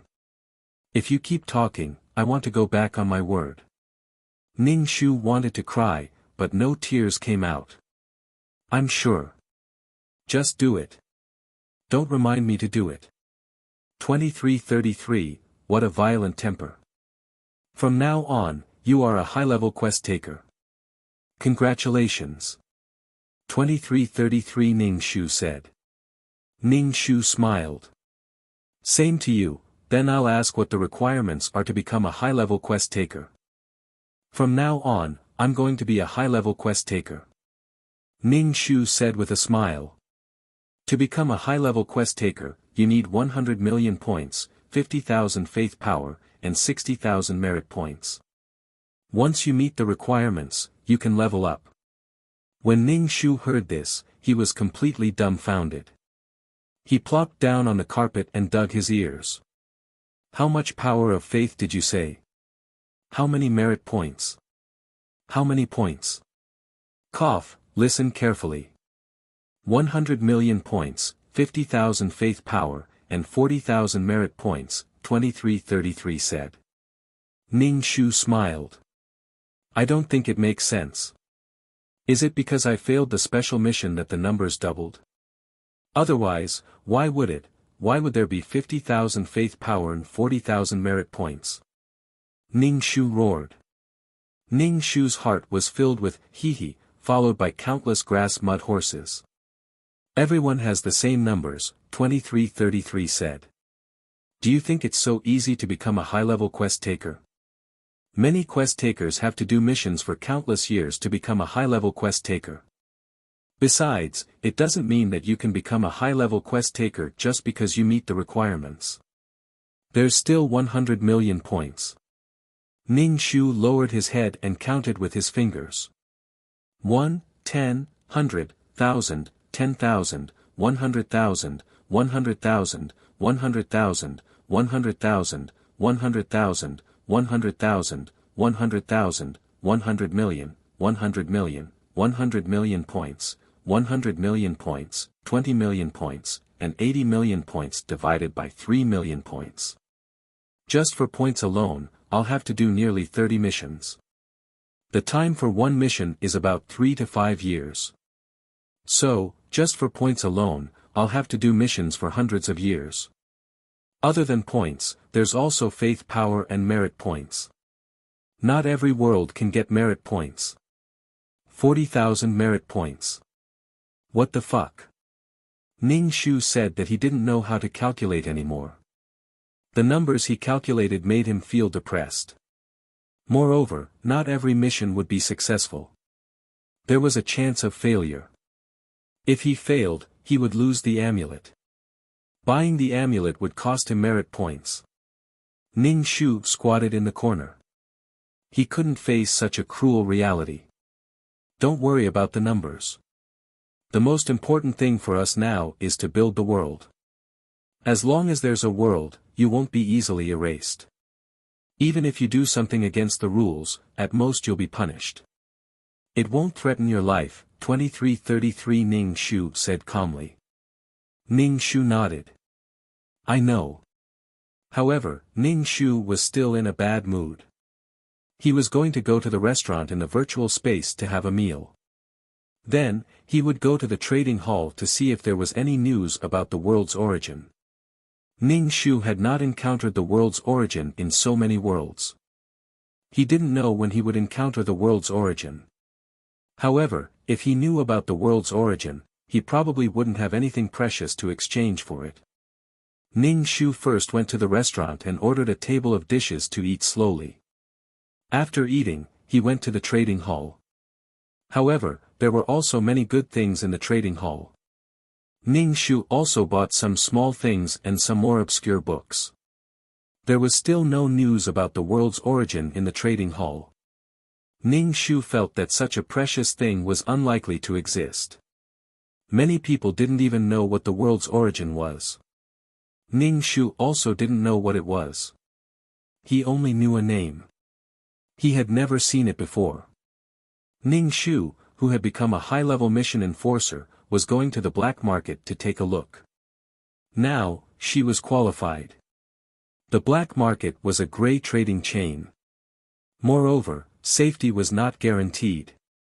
What made Ning Shu unhappy was that to enter the black market, she had to draw out a trace of the soul's origin as a record. It was also a guarantee.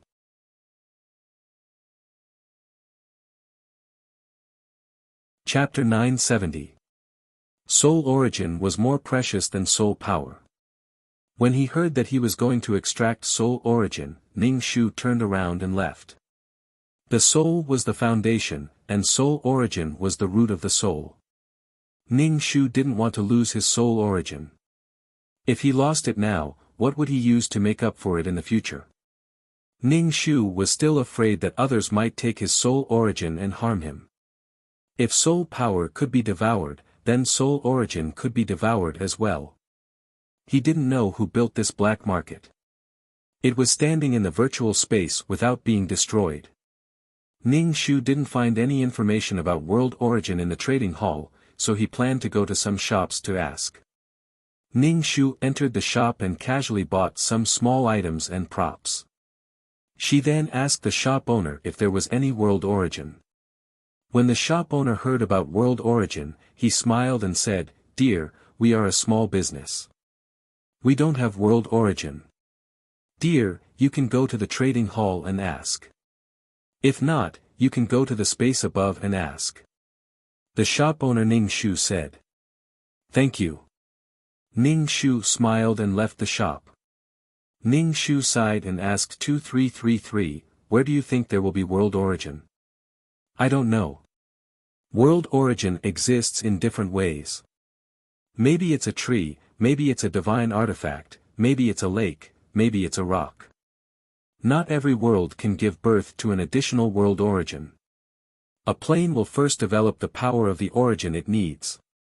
Perhaps it will give birth to an additional world origin. Some planes will not give birth to a world origin as long as they satisfy their needs. Some planes will. So whether or not you can encounter such a thing depends entirely on luck. Your luck. You're lucky." Ning Shu was speechless. What a despairing truth. Ning Shu was too lazy to wander around the virtual space. If he had the time, he might as well go back and cultivate. Wait, Ning Shu suddenly thought of something. Now that she had become a high-level taskmaster, the missions would become more and more difficult. She had to find a way to make herself more calm and complete the missions. Previously, Ning Shu felt that the calm aura was useless. But as his soul grew stronger, the calm aura seemed to be useless. During the mission, there were times when Ning Shu could not control his emotions, and he would recite the clear heart mantra. Ning Shu turned around and returned to the shop. He wanted to see if there were any tools that could calm people down. Ning Shu checked the props, and the shop owner recommended one to Ning Shu. "This is a calming pill." "Ning Shu, why did it have such a name?" The heart calming pill was a bead the size of a Buddhist prayer bead. It emitted a smell that calmed one's heart, like the smell of mint. "What's the deal?" Ning Shu asked. 50 merit points. The shop owner opened his hand. "It's too expensive." Why were they exchanging for everything with merit points? Could they exchange for points instead? What if I use points? Ning Shu asked. 10 million, the shop owner said. Ning Shu, what the hell? What a huge ratio. 500,000 to 1. Points were so worthless. Little girl, the better props are all exchanged with faith and merit points. Moreover, props exchanged with merit and faith will always belong to you. Even if you participate in special missions, tests, and trials, they will not be taken away. Things like points, which can be obtained easily, are of course worthless. Moreover, props exchanged with points can be taken back by the exchange system at any time. Ning Shu hammered his chest. He was really frustrated. It's too expensive. Give me a discount. Ning Shu bargained. The shop owner did not give Ning Shu a discount. He only gave Ning Shu a small gift. Ning Shu still made the deal. He needed this item. Ning Shu took the heart-calming pill. He immediately felt a cool aura flow into his soul, making him feel refreshed. 50 merit points was worth it. It was more useful than the calming aura. Ning Shu returned to the system space. With the heart-calming pill, he did not need the calming aura anymore. It was a waste. The exchange system store can take these items back. 2333 said. Ning Shu raised an eyebrow. She felt that 2333 was really considerate. It was so considerate that she felt a little creeped out. He answered every question. This was not 2333. One who is unaccountably solicitous is hiding evil intentions. Ning Shu opened the exchange system store and sold the calming aura. Of course, the price was not high. Don't even mention how much it was cheated. Let's start the mission. Let's see who the client is. Ning Shu said. Okay. 2333 replied. Let's do the system quest this time. So this was what he was waiting for. Ning Shu nodded. Then let's do the system quest. A woman slowly appeared in the system space. This woman was wearing a gorgeous palace dress. The dress was embroidered with a soaring phoenix. The phoenix was vivid and lifelike. The golden thread swayed with the dress, emitting a glow. It was as if the phoenix was about to fly. She was so elegant that people did not dare to look at her directly. Ning Shu saw the palace dress. It was the Empress. Finally, there was someone with a higher status. Ning Shu straightened his back. Hello. This consort needs to counterattack. Fu Wanhui stood there elegantly. Her posture was graceful and elegant. Ning Shu nodded. Sure. What is your wish? My wish is for concubine Xian to die. Make her disappear. Fu Wanhui's voice was a little gloomy. You are the Empress. It should be easy for you to make a concubine disappear. Ning Shu raised an eyebrow. He understood that this concubine Xian probably had a system that favored concubines. Fu Wanhui frowned. Her expression was bitter. Am I so useless as the Empress? I can't even get a concubine. Instead, I asked the Emperor to disperse the harem and be with her for the rest of his life. Ning Shu was speechless. Actually, it was a touching love story. Then what about the Emperor's concubines? Ning Shu asked. Well, concubine Xian said that she was a kind person. She couldn't bear to see us alone in the harem, so she sent us back to our families. Fu Wanhui said bitterly.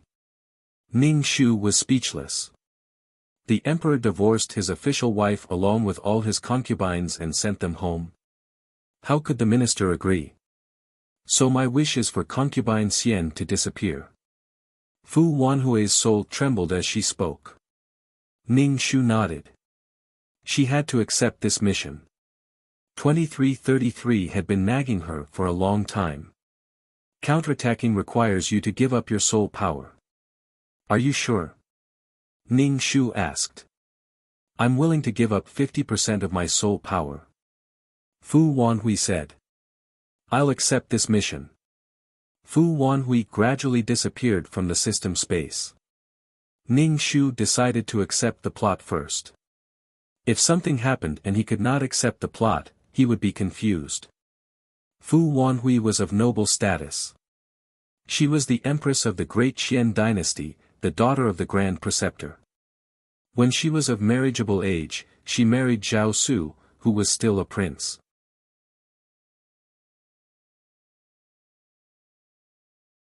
Chapter 971. Later, Zhao Su became the emperor, and Fu Wanhui naturally became the mother of the country. Fu Wanhui's life was to manage the harem for the emperor, not be jealous, not fight for favor, give birth to an heir, and suppress the concubines when she had nothing to do. However, there was a variable, and that was concubine Xian. This concubine Xian was not concubine Xian from the beginning, but a concubine in the cold palace. Moreover, she was a concubine who had never seen the emperor's face before. She was a beauty who had just entered the palace and was given the title of Talented Lady. Talented Lady was only the 9th rank, the lowest beauty. She carelessly offended the concubine. The concubine directly sent her to the cold palace. A modern white-collar worker, Zhou Ningning, transmigrated into the body of this cold palace concubine. When she woke up, she was bound to the favored concubine system. The purpose of the favored concubine system was to let her gain the emperor's favor. Every once in a while, a mission would be issued, such as a chance encounter with the emperor. If the female lead completed it, there would be a reward. For example, a graceful waist. The favored concubine system issued a mission, and Zhou Ningning had to complete it. Zhou Ningning quite liked this game. She was a white-collar worker and did not love the emperor at all. She only treated the emperor as her boss. With the help of the system, Zhou Ningning walked to the peak of life. She was as beautiful as a fairy, and all the love in the harem was on her. The emperor was deeply in love with her, and because of this, he divorced his wife and a large number of concubines. Some of the women who were sent home directly hanged themselves, losing their reputation and dragging down their families. The most awkward one was Fu Wanhui, the wife. It could be said that she was the first mother of the country to be divorced in the Deqian dynasty. The history books did not know how to write about her. Ning Shu, who had accepted the plot, said that lust blinded one's mind. People who met love were all brainless, and their brains were like decorations. Didn't the ministers object? They were probably all suppressed by Zhao Su. Ning Shu said, "This is the favored concubine system you mentioned, right? Or is it like the star system, and wait until the system leaves the host to seize it?" "Yes, Ning Shu, do your best." 2333 cheered Ning Shu on. Ning Shu rolled his eyes. 2333 was so attentive because it concerned his own interests. "Enter the mission," Ning Shu said. "Okay." Ning Shu's head spun for a moment as his soul fused with his body. Then, he heard a woman's clear voice. "Your Majesty the Empress, it's not that this concubine is talking about that little talented girl. She didn't even go through a proper bedtime ceremony before climbing onto the dragon bed. She doesn't even place your Majesty in her eyes." Ning Shu opened her eyes and supported her forehead with her hand. Her hand was a little sore. Ning Shu looked at the concubine who had spoken. It was Consort Zhuang. Consort Zhuang had a flamboyant personality. The colors of her clothes were very bright and moving. She was complaining to him now because it was the noble consort who had banished Zhou Kainu to the cold palace. Now that Zhou Ningning was serving her, the noble consort had gained another enemy. Now, she was rushing to complain to Ning Shu. Ning Shu moved his arm and said, "It doesn't matter if your Majesty likes it. The women in the imperial harem are all prepared for your Majesty. The formality is not important." "Your Highness." Consort Zhuang twisted her handkerchief and said unhappily, "Everyone follows the rules. She's just a 9th-level talented girl. If she ignores the rules like this, what will the other sisters think?" She ran straight to the imperial garden and talked to your Majesty.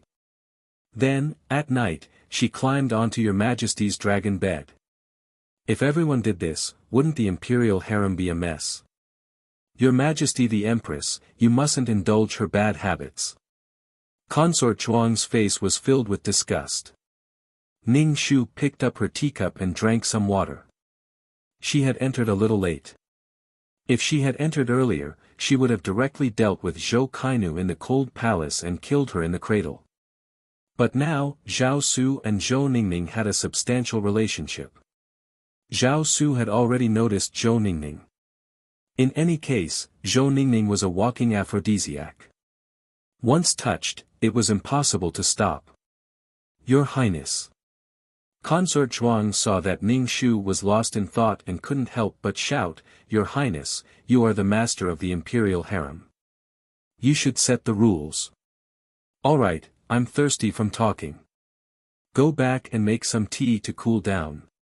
Ning Shu put down her teacup and said calmly, "Zhou Kainu is already attending to your majesty. But your highness, her actions are breaking the rules." Consort Zhuang was dissatisfied. "She's trying to seduce your majesty." Ning Shu sneered, "The rules are up to your majesty. What do you want?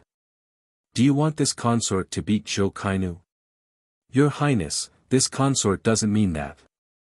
This consort just doesn't like how she looks down on you and all the sisters in the imperial harem." Consort Zhuang twisted her handkerchief. "Alright, let's leave this matter at that. You should go back. Your majesty can't bear to see the imperial harem not harmonious." Ning Shu waved her hand, "Your majesty will feel uncomfortable if you target Zhou Kainu like this." Consort Zhuang's expression changed. She stood up and bowed to Ning Shu. "This consort didn't deliberately target Zhou Kainu. This consort is just stating the facts. Zhou Kainu really doesn't know the rules. Entering the palace means entering the cold palace. If she says that to your majesty, she won't have the opportunity to learn etiquette in the cold palace. When the time comes, your majesty will ask her how she entered the cold palace." Ning Shu raised her eyebrows and looked at Consort Zhuang. Zhou Kainu entered the cold palace because of Consort Zhuang. Before, Zhao Su had never seen Zhou Kainu. He didn't care about a talented girl. But now, the situation was different. He was interested in new women. If Consort Zhuang still targeted Zhou Kainu, she would definitely be punished. Consort Zhuang was so patient. If his grandfather was a general, he wouldn't be able to survive in the imperial harem. Consort Zhuang was fine because Zhao Su was protecting her. Hearing Ning Shu's words, Consort Zhuang bowed. "I understand. I'll be taking my leave now." After Consort Zhuang left, Ning Shu stretched his neck. His hair was tied up in a high bun, and with all the hair accessories, it was really heavy. "Qiuling, you can serve breakfast now." Ning Shu's stomach was empty. A large group of concubines had just come to greet him, and Consort Zhuang had stayed behind to complain. He was starving. Qiuling asked a maid to bring in breakfast right away. The Empress's breakfast was quite sumptuous, and it filled the entire table. Although Ning Shu ate gracefully, he kept stuffing food into his stomach. A maid walked in. Ning Shu bowed and said, "Your Majesty, Zhou Kainu is still in Xingla Palace. She hasn't come out yet." Xingla Palace was where the emperor slept, which meant that Zhou Ningning had been in his bedchamber the entire time. Ning Shu didn't say anything, so Qiuling dismissed the maid. "Your Majesty, Zhou Kainu hasn't come to greet you," Qiuling said to Ning Shu. "According to the rules, all the concubines who are in the bedchamber have to come to greet you." Ning Shu took a bite of a sesame roll and said indifferently, "Maybe Zhou Kainu doesn't have suitable clothes to greet me." "Qiuling, have the clothing department make a dress for Zhou Kainu and send it to Xingla Palace." "You'll go there yourself?" "Yes." Qiuling bowed and left to carry out her task.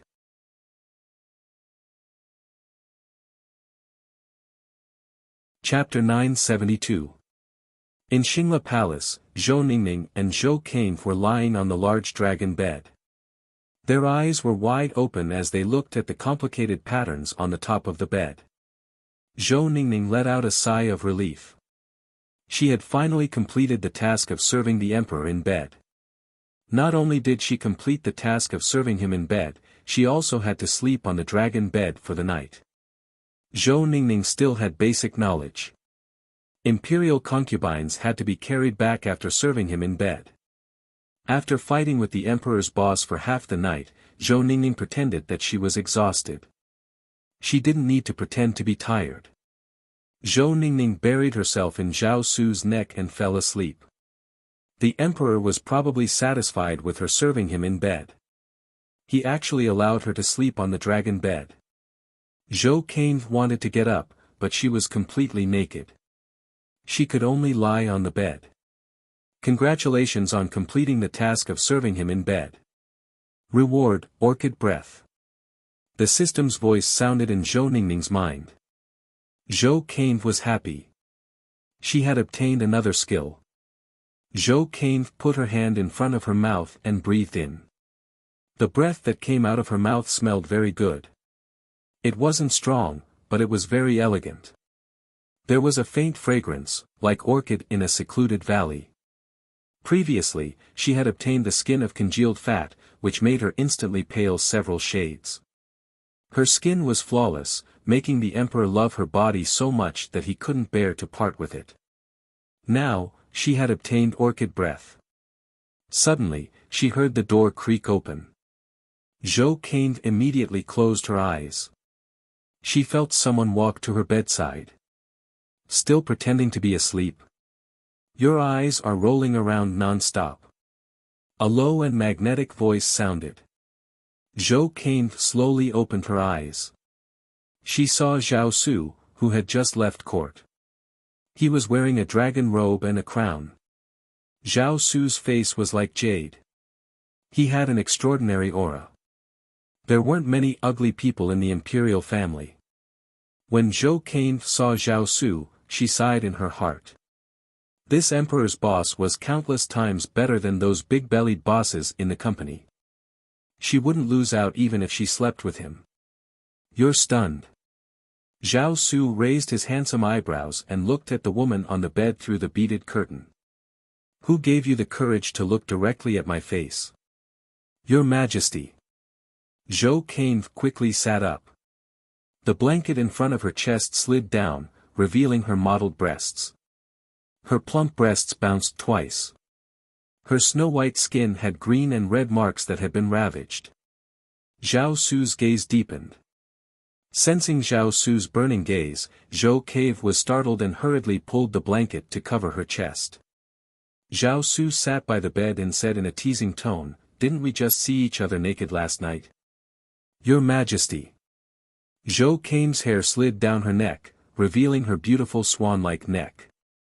It was slender and white like jade, contrasting with her ink-black hair and snow-white skin. Zhao Su reached out and placed his hand on Zhou Cave's shoulder. His thumb moved slightly, rubbing against Zhou Cave's smooth skin. Zhou Cave raised her head and looked pitifully at Zhao Su. Your Majesty, Qinxia's body hurts. Zhao Su smirked. Where does it hurt? Let me see. Your Majesty. Zhou Cave clutched the blanket tightly to cover her front, revealing her collarbone and arms, which made her look even sexier. New task, leave the cold palace and ask His Majesty to arrange a bedchamber for you. The beloved concubine system rang out in Zhou Cave's head. Task reward, autumn water eyes, tender eyes. Zhou Cave chuckled inwardly. She was the emperor's woman now, and of course she wouldn't go back to the cold palace. That would only embarrass His Majesty. Therefore, she was sure to get the autumn water eyes skill. Zhou Cave pursed her lips shyly.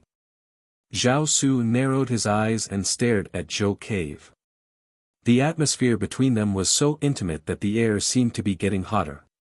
Your Majesty, Zhouling of the Long Autumn Palace is here.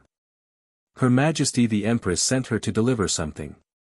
Eunuch Li, who was standing beside Zhao Su, walked in and bowed. Yes, Her Majesty. Zhao Su withdrew his hand from Zhou Cave's shoulder. Let her in. Zhouling walked into the hall with a tray. On the tray were neatly arranged clothes and some jewelry. Zhouling lowered her head and curtsied. Greetings, Your Majesty, and Zhou Cave. Her Majesty the Empress sent me to deliver some clothes to Zhou Cave. That's very thoughtful of Her Majesty. Zhao Su nodded, then turned to Zhou Cave. Come with me to the Long Autumn Palace later and pay your respects to Her Majesty. Yes, I will. Zhou Cave nodded obediently. Both the Emperor and the Empress were her immediate superiors and she would do her best to avoid offending them. Help her clean up, Zhao Su said to Qiuling, then left the bedchamber. Qiuling was only surprised for a moment before she replied, "Yes, Your Majesty." Qiuling was a 4th-ranked official, while Zhou Cave was only a 9th-ranked talented lady. It would be a slap to the Empress's face if a maid served a 9th-ranked talented lady. However, it was the Emperor's order and Qiuling couldn't refuse. Qiuling carried the tray to the bed and put it on the head of the bed. "Talented lady, please get out of bed." Only then did Zhou Cave lift the duvet and rise to her feet, revealing her mottled clothes. Qiuling glanced at her, then began to dress Zhou Cave. Task: get close to Her Majesty's official Qiuling and ask her about Her Majesty. Task reward: Sounds of Nature. The system issued another task. Sounds of Nature. Did she have a beautiful voice when she sang or talked? Zhou Cave glanced at official Qiuling, who was bending over to tie her belt, and said, "Sorry to trouble you, official Qiuling." "You're welcome, official Qiuling. Since His Majesty has given me the order, I'll do my best," said official Qiuling politely. Zhou Cave could tell that she was only doing this because His Majesty had given her the order. No one was willing to serve her. "Please have a seat, official Qiuling." "I'll help you with your makeup," official Qiuling said to Zhou Cave after tying her belt. Zhou Cave sat down, feeling helpless. She was in such a low position that no one would pay her any attention even if she tried to get close to Her Majesty. "Official Qiuling, I've never met Her Majesty before and I'm a little nervous. I'd like to ask if there's anything Her Majesty doesn't like. I don't want to upset Her Majesty when I meet her for the first time," Zhou Cave said earnestly. "There's no need to be nervous, official Qiuling. Her Majesty is a very easygoing person. As long as you follow the rules," said official Qiuling. The look on Zhou Cave's face didn't change, but she was grumbling inwardly. This Her Majesty wasn't the type to let herself be taken advantage of. She was using this as an excuse to remind His Majesty that the imperial harem was a big workplace, but it was even more dangerous than a workplace. The loser would lose everything, including their lives. "You failed the task of getting information about Her Majesty. You have 3 chances to fail. If you exceed 3 chances, you'll be punished if you fail to complete the task seriously." The system's mechanical voice rang out.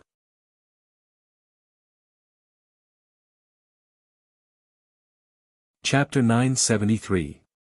It was the first time Zhou Cave had heard of a punishment and she couldn't help but frown. What the hell was a punishment for failure? It seemed that she would have to work harder from now on. Zhou Cave asked the system in her head, "What kind of punishment are there?" "You'll know when the time comes." The system didn't say anything else after that. "Alright, Cave." Maid Autumn looked at Zhou Cave in the mirror. She was so beautiful even when she was frowning. Her skin was flawless and she didn't need any makeup at all. Her eyebrows were as green as jade and her lips were as red as cinnabar.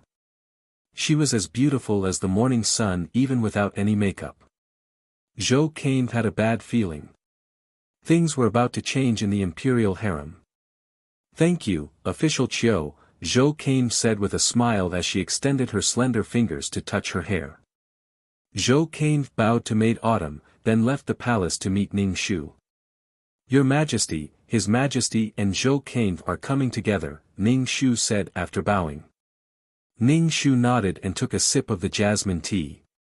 Seeing that Qiuling looked like she wanted to say something, he asked, "Is there anything else?" "Your Majesty, Zhou Cave is such a beauty. Her breath smells like orchids and her skin is as fair as snow." Zhou Cave frowned. Why didn't I notice her before?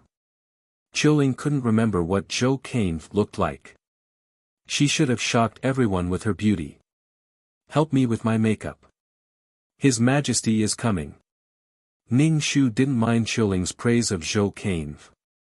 "Yes, Your Majesty." Qiuling helped Ning Shu with his makeup.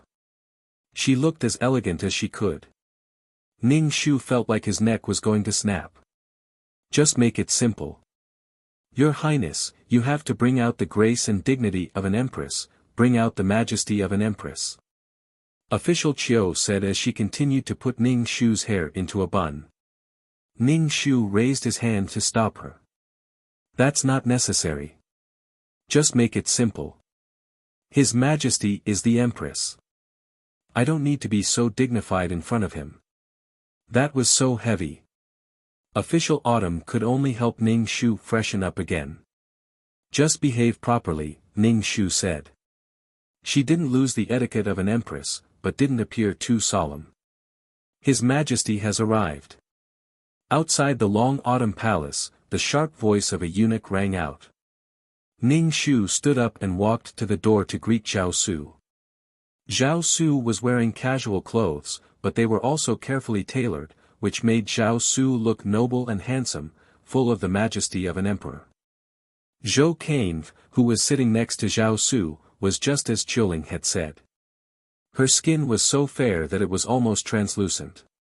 She looked stunning in any dress, even if she was wrapped in a curtain. When Zhou Cainve and Zhao Su stood together, they looked like an immortal couple. Qinxia pays respects to your majesty. Ning Shu bowed to Zhao Su. This concubine pays her respects to the empress. Zhou Cainve bowed to Ning Shu right away, but she hadn't been fully trained in court etiquette, so her salute wasn't proper at all. Ning Shu glanced at Zhou Cainve but didn't say anything. Zhao Su reached out to help Ning Shu up. Zidong, please rise. Zidong was the emperor's pet name for the empress, which meant husband and wife. Thank you, your majesty. Ning Shu stood up and asked, why are you here, your majesty? I brought Zhou Cainve here. Zhao Su cleared his throat awkwardly. I asked her to come and greet you. Ning Shu didn't seem to notice Zhou Cainve until then. He turned to Zhou Cainve. Zhou Cainve, please rise. Thank you for your grace, your majesty. Zhou Cainve rose to her feet. Her every movement was beautiful. Just as Zhou Cainve stood up, a mechanical voice sounded in her head. Mission issued, suppress the Empress' arrogance. Mission time limit of half a year. Mission reward, fragrance and permanent fragrance. When Zhou Cainve heard that the mission time limit was half a year, she sighed in relief. She was afraid that the system would make her go against the Empress now. She hadn't gained a firm foothold yet. If she went against her superior directly, she would die a horrible death. Any random reason or crime would be enough to make her unable to make a comeback.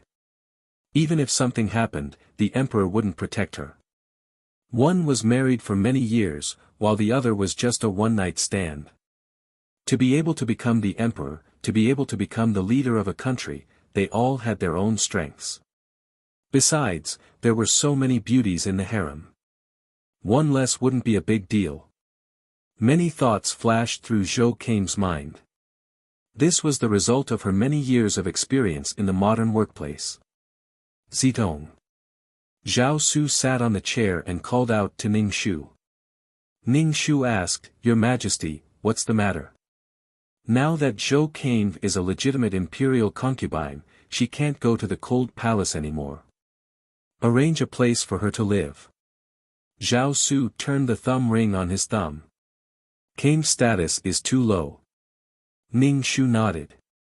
Letting Zhou Cainve live in the cold palace is indeed a grievance. The environment of Inua Palace's Yuqiong court is very good. The environment is quiet and elegant. The noble consort is the master of Inua Palace.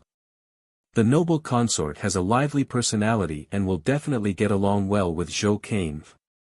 When Zhou Cainve heard that Inua Palace was the noble consort's territory, she immediately had a bad feeling. She couldn't help but glance at Ning Shu. She felt that the Empress was deliberately sending her into the hands of the noble consort. After all, it was the noble consort who banished this body to the cold palace. Zhou Cainve wanted to refuse, but seeing the satisfaction on Zhao Su's face, it was obvious that he was satisfied with this arrangement. Zhou Cainve could only keep her mouth shut. When she didn't have any power, she could only accept it and slowly figure it out in the future. So what if it was the noble consort? When the time came, they could slowly deal with each other. Zhou Kane has already served the Empress. It is time for her to be promoted. She is now a 9th-level talented lady. How about she be promoted to an 8th-level consort? Ning Shu kept a smile on his face as he spoke to Zhao Su. Zhao Su glanced at the picturesque and elegant Zhou Kane standing there. He pursed his lips and said, "The consort selection is a bit low. What position does the emperor think she should be promoted?" The smile on Ning Shu's face faded a bit. This old lady is in a bad mood right now. Zhao Su naturally saw Ning Shu's expression and said, "How about this? Xiaoyi of the 7th-level consort. Qinxie will listen to the emperor." Ning Shu turned his head to look at Zhou Kane. "No, she should be called Zhou Xiaoyi now." He faintly said, "Why aren't you thanking the emperor for his grace? Everyone else was promoted 1 rank at a time, but you were promoted by 2 ranks. In the future, you must properly serve the emperor." Zhou Xiaoyi immediately bowed. "Qinxie thanks the emperor for his grace. Qinxie thanks the empress for her grace." Promotion. Reward, Weeping Pear Blossom Skill. The beloved consort system's voice rang out. Zhou Xiaoyi's heart leaped with joy. She didn't think that there would be a reward for her promotion. Weeping Pear Blossom Skill made her look so lovely and lovely. Issued a quest. If you are promoted within 2 months, you will be rewarded with the Supreme Grade Masterpiece, Dragon Ball.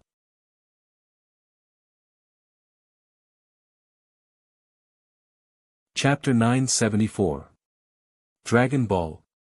Zhou Xiaoyi asked the system in her head, "What's a Dragon Ball?" "It's a narrow jade door, a long chamber, and a low position," the system explained. "Men will be infatuated with it." Zhou Xiaoyi blushed a little at those words and made up her mind to get it. Sex was everything between a man and a woman. "Zitong, I'll be here for lunch." Zhao Su patted Ning Shu's hands on his lap. "I'm going to take care of business now. See you off, Your Majesty." Ning Shu rose to his feet and curtsied, snickering inwardly. He had insulted her just then and now she was going to make up for it with a meal. Ning Shu wanted to say, "Get lost, get lost. Don't come. Come over and pick up your chopsticks to eat," but she would be busy for a while. After Zhao Su left, Ning Shu and Zhou Xiaoyi were the only ones left in the hall. Ning Shu looked Zhou Xiaoyi up and down and found her to be more and more beautiful. Her skin was so perfect that it was flawless. Her skin was like fine white jade, with a faint healthy flush. Her complexion was extremely good. Zhou Xiaoyi was a little uneasy under Ning Shu's gaze. After all, she was only a 7th-ranked concubine and was a little intimidated by the empress. "Qiuling, send Zhou Xiaoyi to Inua Palace and ask Lady Zhuang to take good care of her." Ning Shu said to Qiuling, then said to Zhou Xiaoyi, "You must be tired after serving Her Majesty in bed last night. Go back and get some rest." "Thank you for your kindness, Your Majesty." Zhou Xiaoyi bowed to Ning Shu. "I'll get an etiquette instructor to teach Zhou Xiaoyi the rules later," said Ning Shu. Zhou Xiaoyi looked embarrassed. Qiuling wanted to bow to people all the time and complained that she didn't do it well. "Yes." Ning Shu bowed, then turned to Zhou Xiaoyi. "Zhou Xiaoyi, please." Ning Shu stared at Zhou Xiaoyi's back. Just by looking at her back, she was so beautiful and elegant. Ning Shu clicked his tongue twice. Love begins with one's appearance, sinks into one's talent, and is loyal to one's character. The beloved concubine system first created the image of Zhou Ningning as a devastatingly beautiful celestial concubine. Everyone loved beauty, especially the emperor who was used to seeing beautiful women. He wanted her to be extraordinarily beautiful. However, what was the point of having beauty alone? She had to use all kinds of skills to support her. Tang and song poems, yuan and song songs, reciting poems, writing couplets, discussing the 100 schools of thought, discussing the Tao, zither, chess, calligraphy, and painting. She was proficient in all kinds of things, becoming a woman with thoughts and inner qualities. The female craftsmanship was exquisite. Embroidering a flower to attract butterflies. The chef's skills instantly killed the imperial kitchen's chef. My sister is amazing.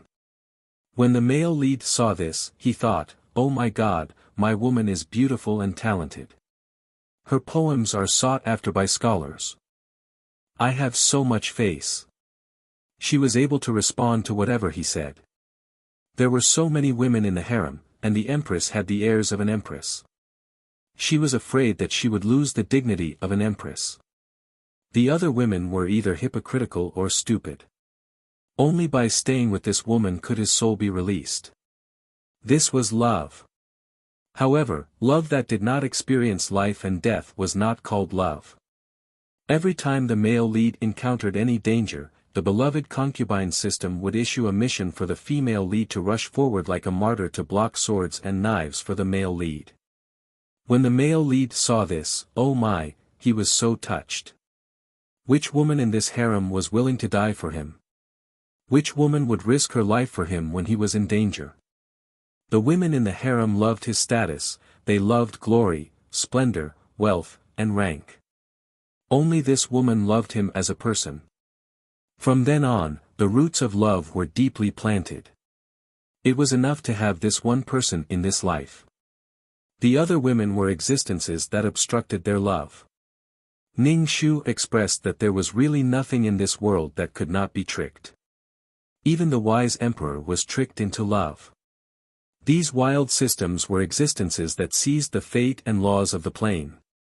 Zhao Su was the emperor, and the emperor called himself the son of heaven. He had both fate and the fate of the nation.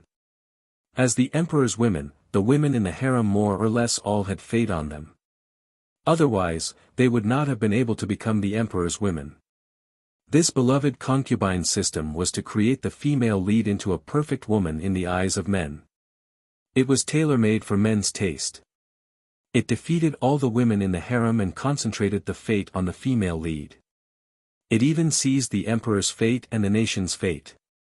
Although Zhou Xiaoyi was endlessly beautiful and loved by all, she was just a marionette, a slave of the beloved concubine system.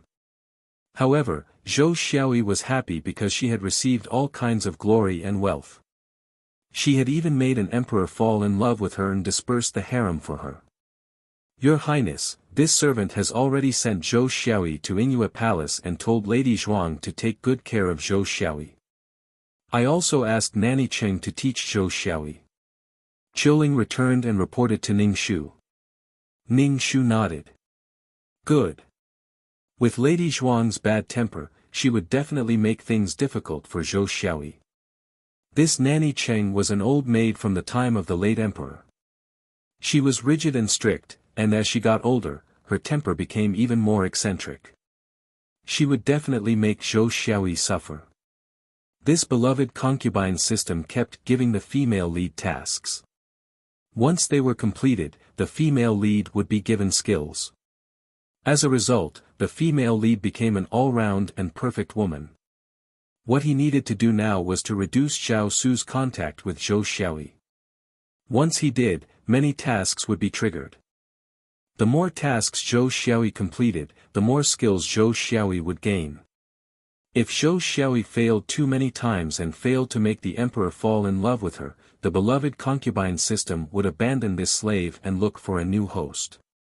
What Ning Shu needed to do was to have 2,333 destroy the beloved concubine system the moment it left Zhou Xiaoyi.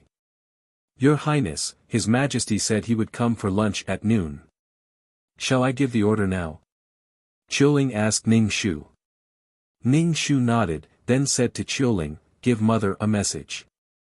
Yes, Your Highness. Qiuling bowed and left the palace. Fu Wanhui's father was the grand tutor and Fu Wanhui was the only daughter in the family. Her parents had her when they were old and doted on her very much. Fu Wanhui had been married to Zhao Su for several years, but she didn't have any children. Ning Shu felt the pulse of this body and found that she was healthy. At noon, Zhao Su came over for lunch and set a table full of dishes. Seeing that Ning Shu was eating with his head down, Zhao Su put some food in Ning Shu's bowl. "Zitong, you've worked hard in the imperial harem." "It's not hard at all. It's just that I've never had a child for His Majesty." "I'm ashamed," said Ning Shu. "It's fate. There's no hurry. Zitong and I are still young," said Zhao Su casually. Ning Shu didn't know if Zhao Su really didn't care or if he was just pretending. Was he really not worried at all? There were very few children in the imperial harem and concubine Do was the only one who had a princess. Ning Shu didn't care. It wasn't like she was the one who gave birth to the princess. After lunch, Zhao Su chatted with Ning Shu for a while, then left after saying that he had some work to do.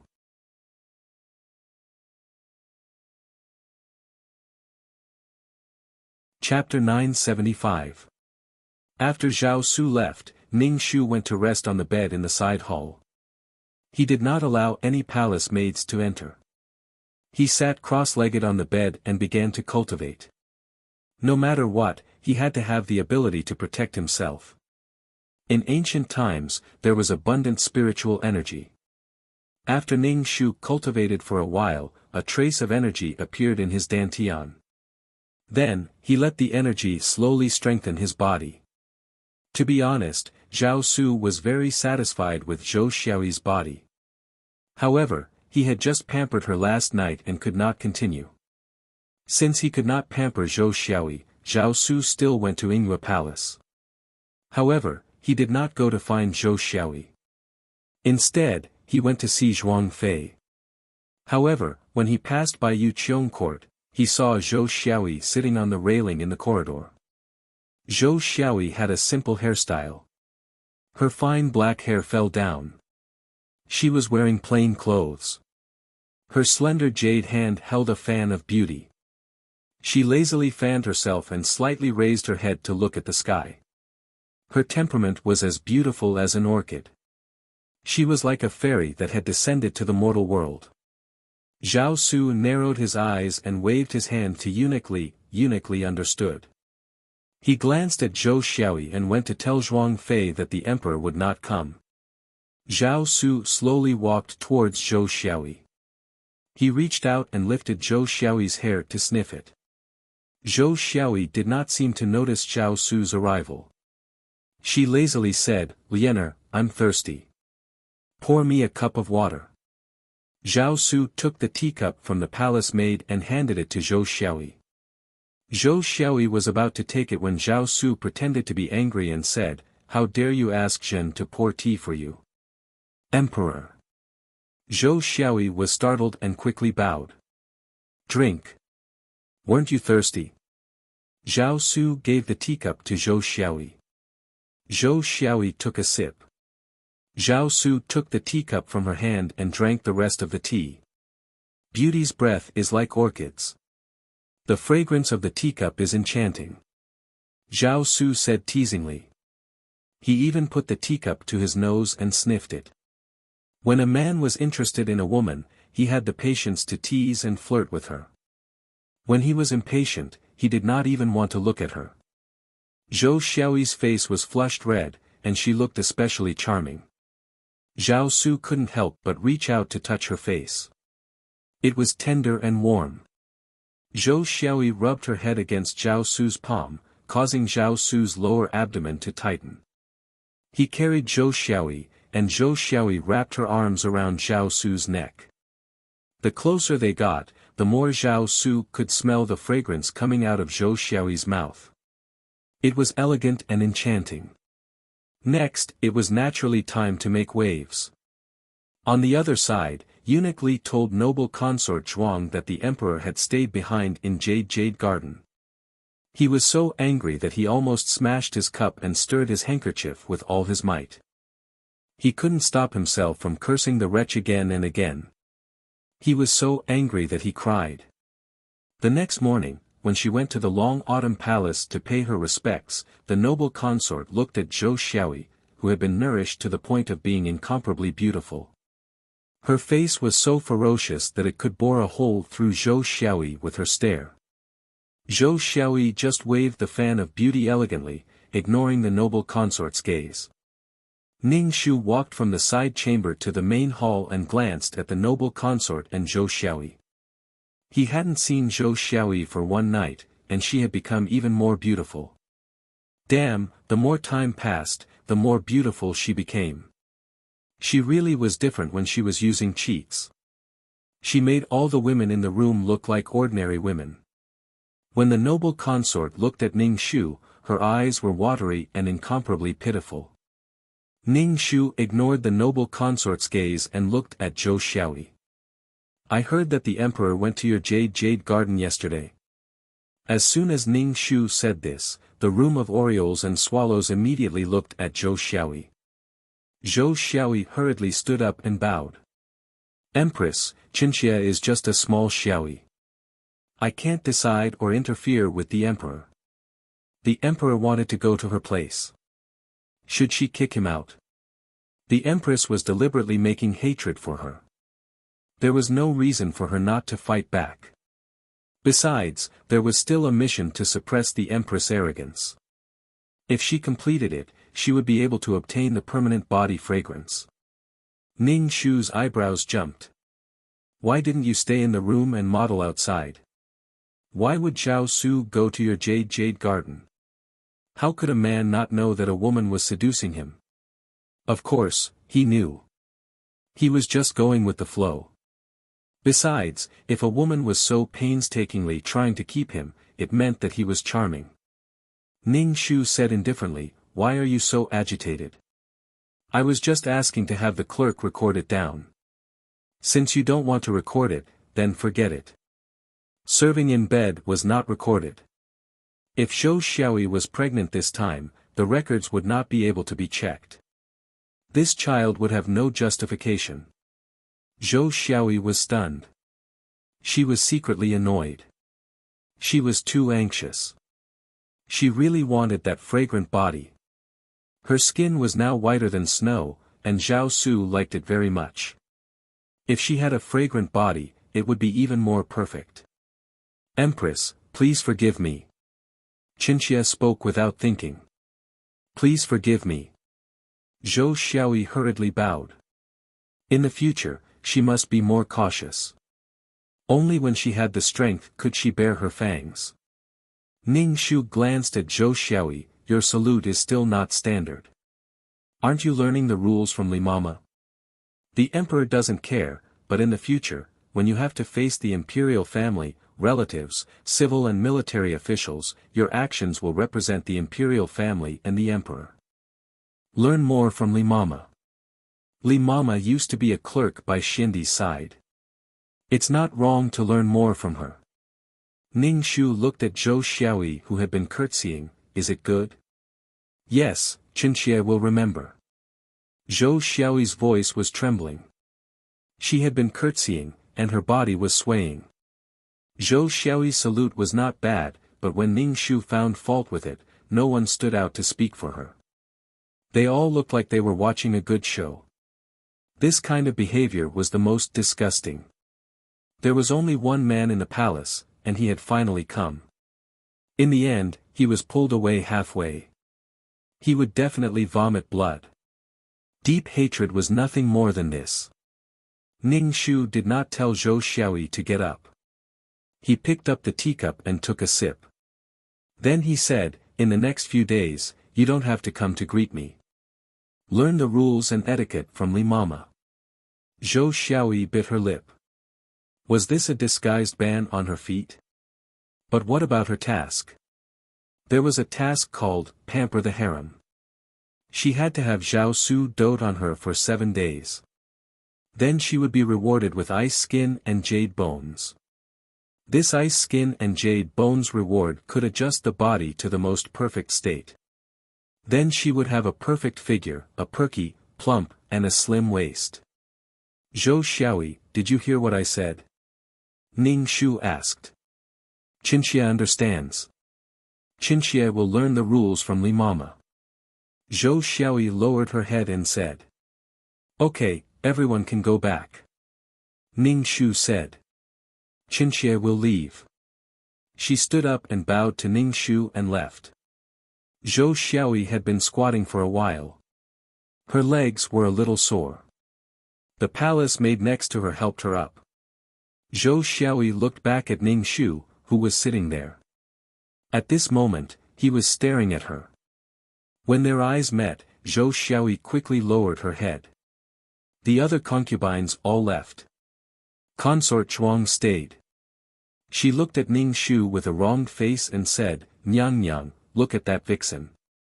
Qinxia feels wronged. You're tuning into the Han Li's Wuxia Adventures YouTube channel. We're so grateful for your support, and don't forget to subscribe to join us on this incredible journey through captivating stories. Your generosity through donations truly makes a world of difference, as it's the primary source of revenue that allows me to expand and enhance this channel for you. Thank you from the bottom of my heart for being a part of this adventure.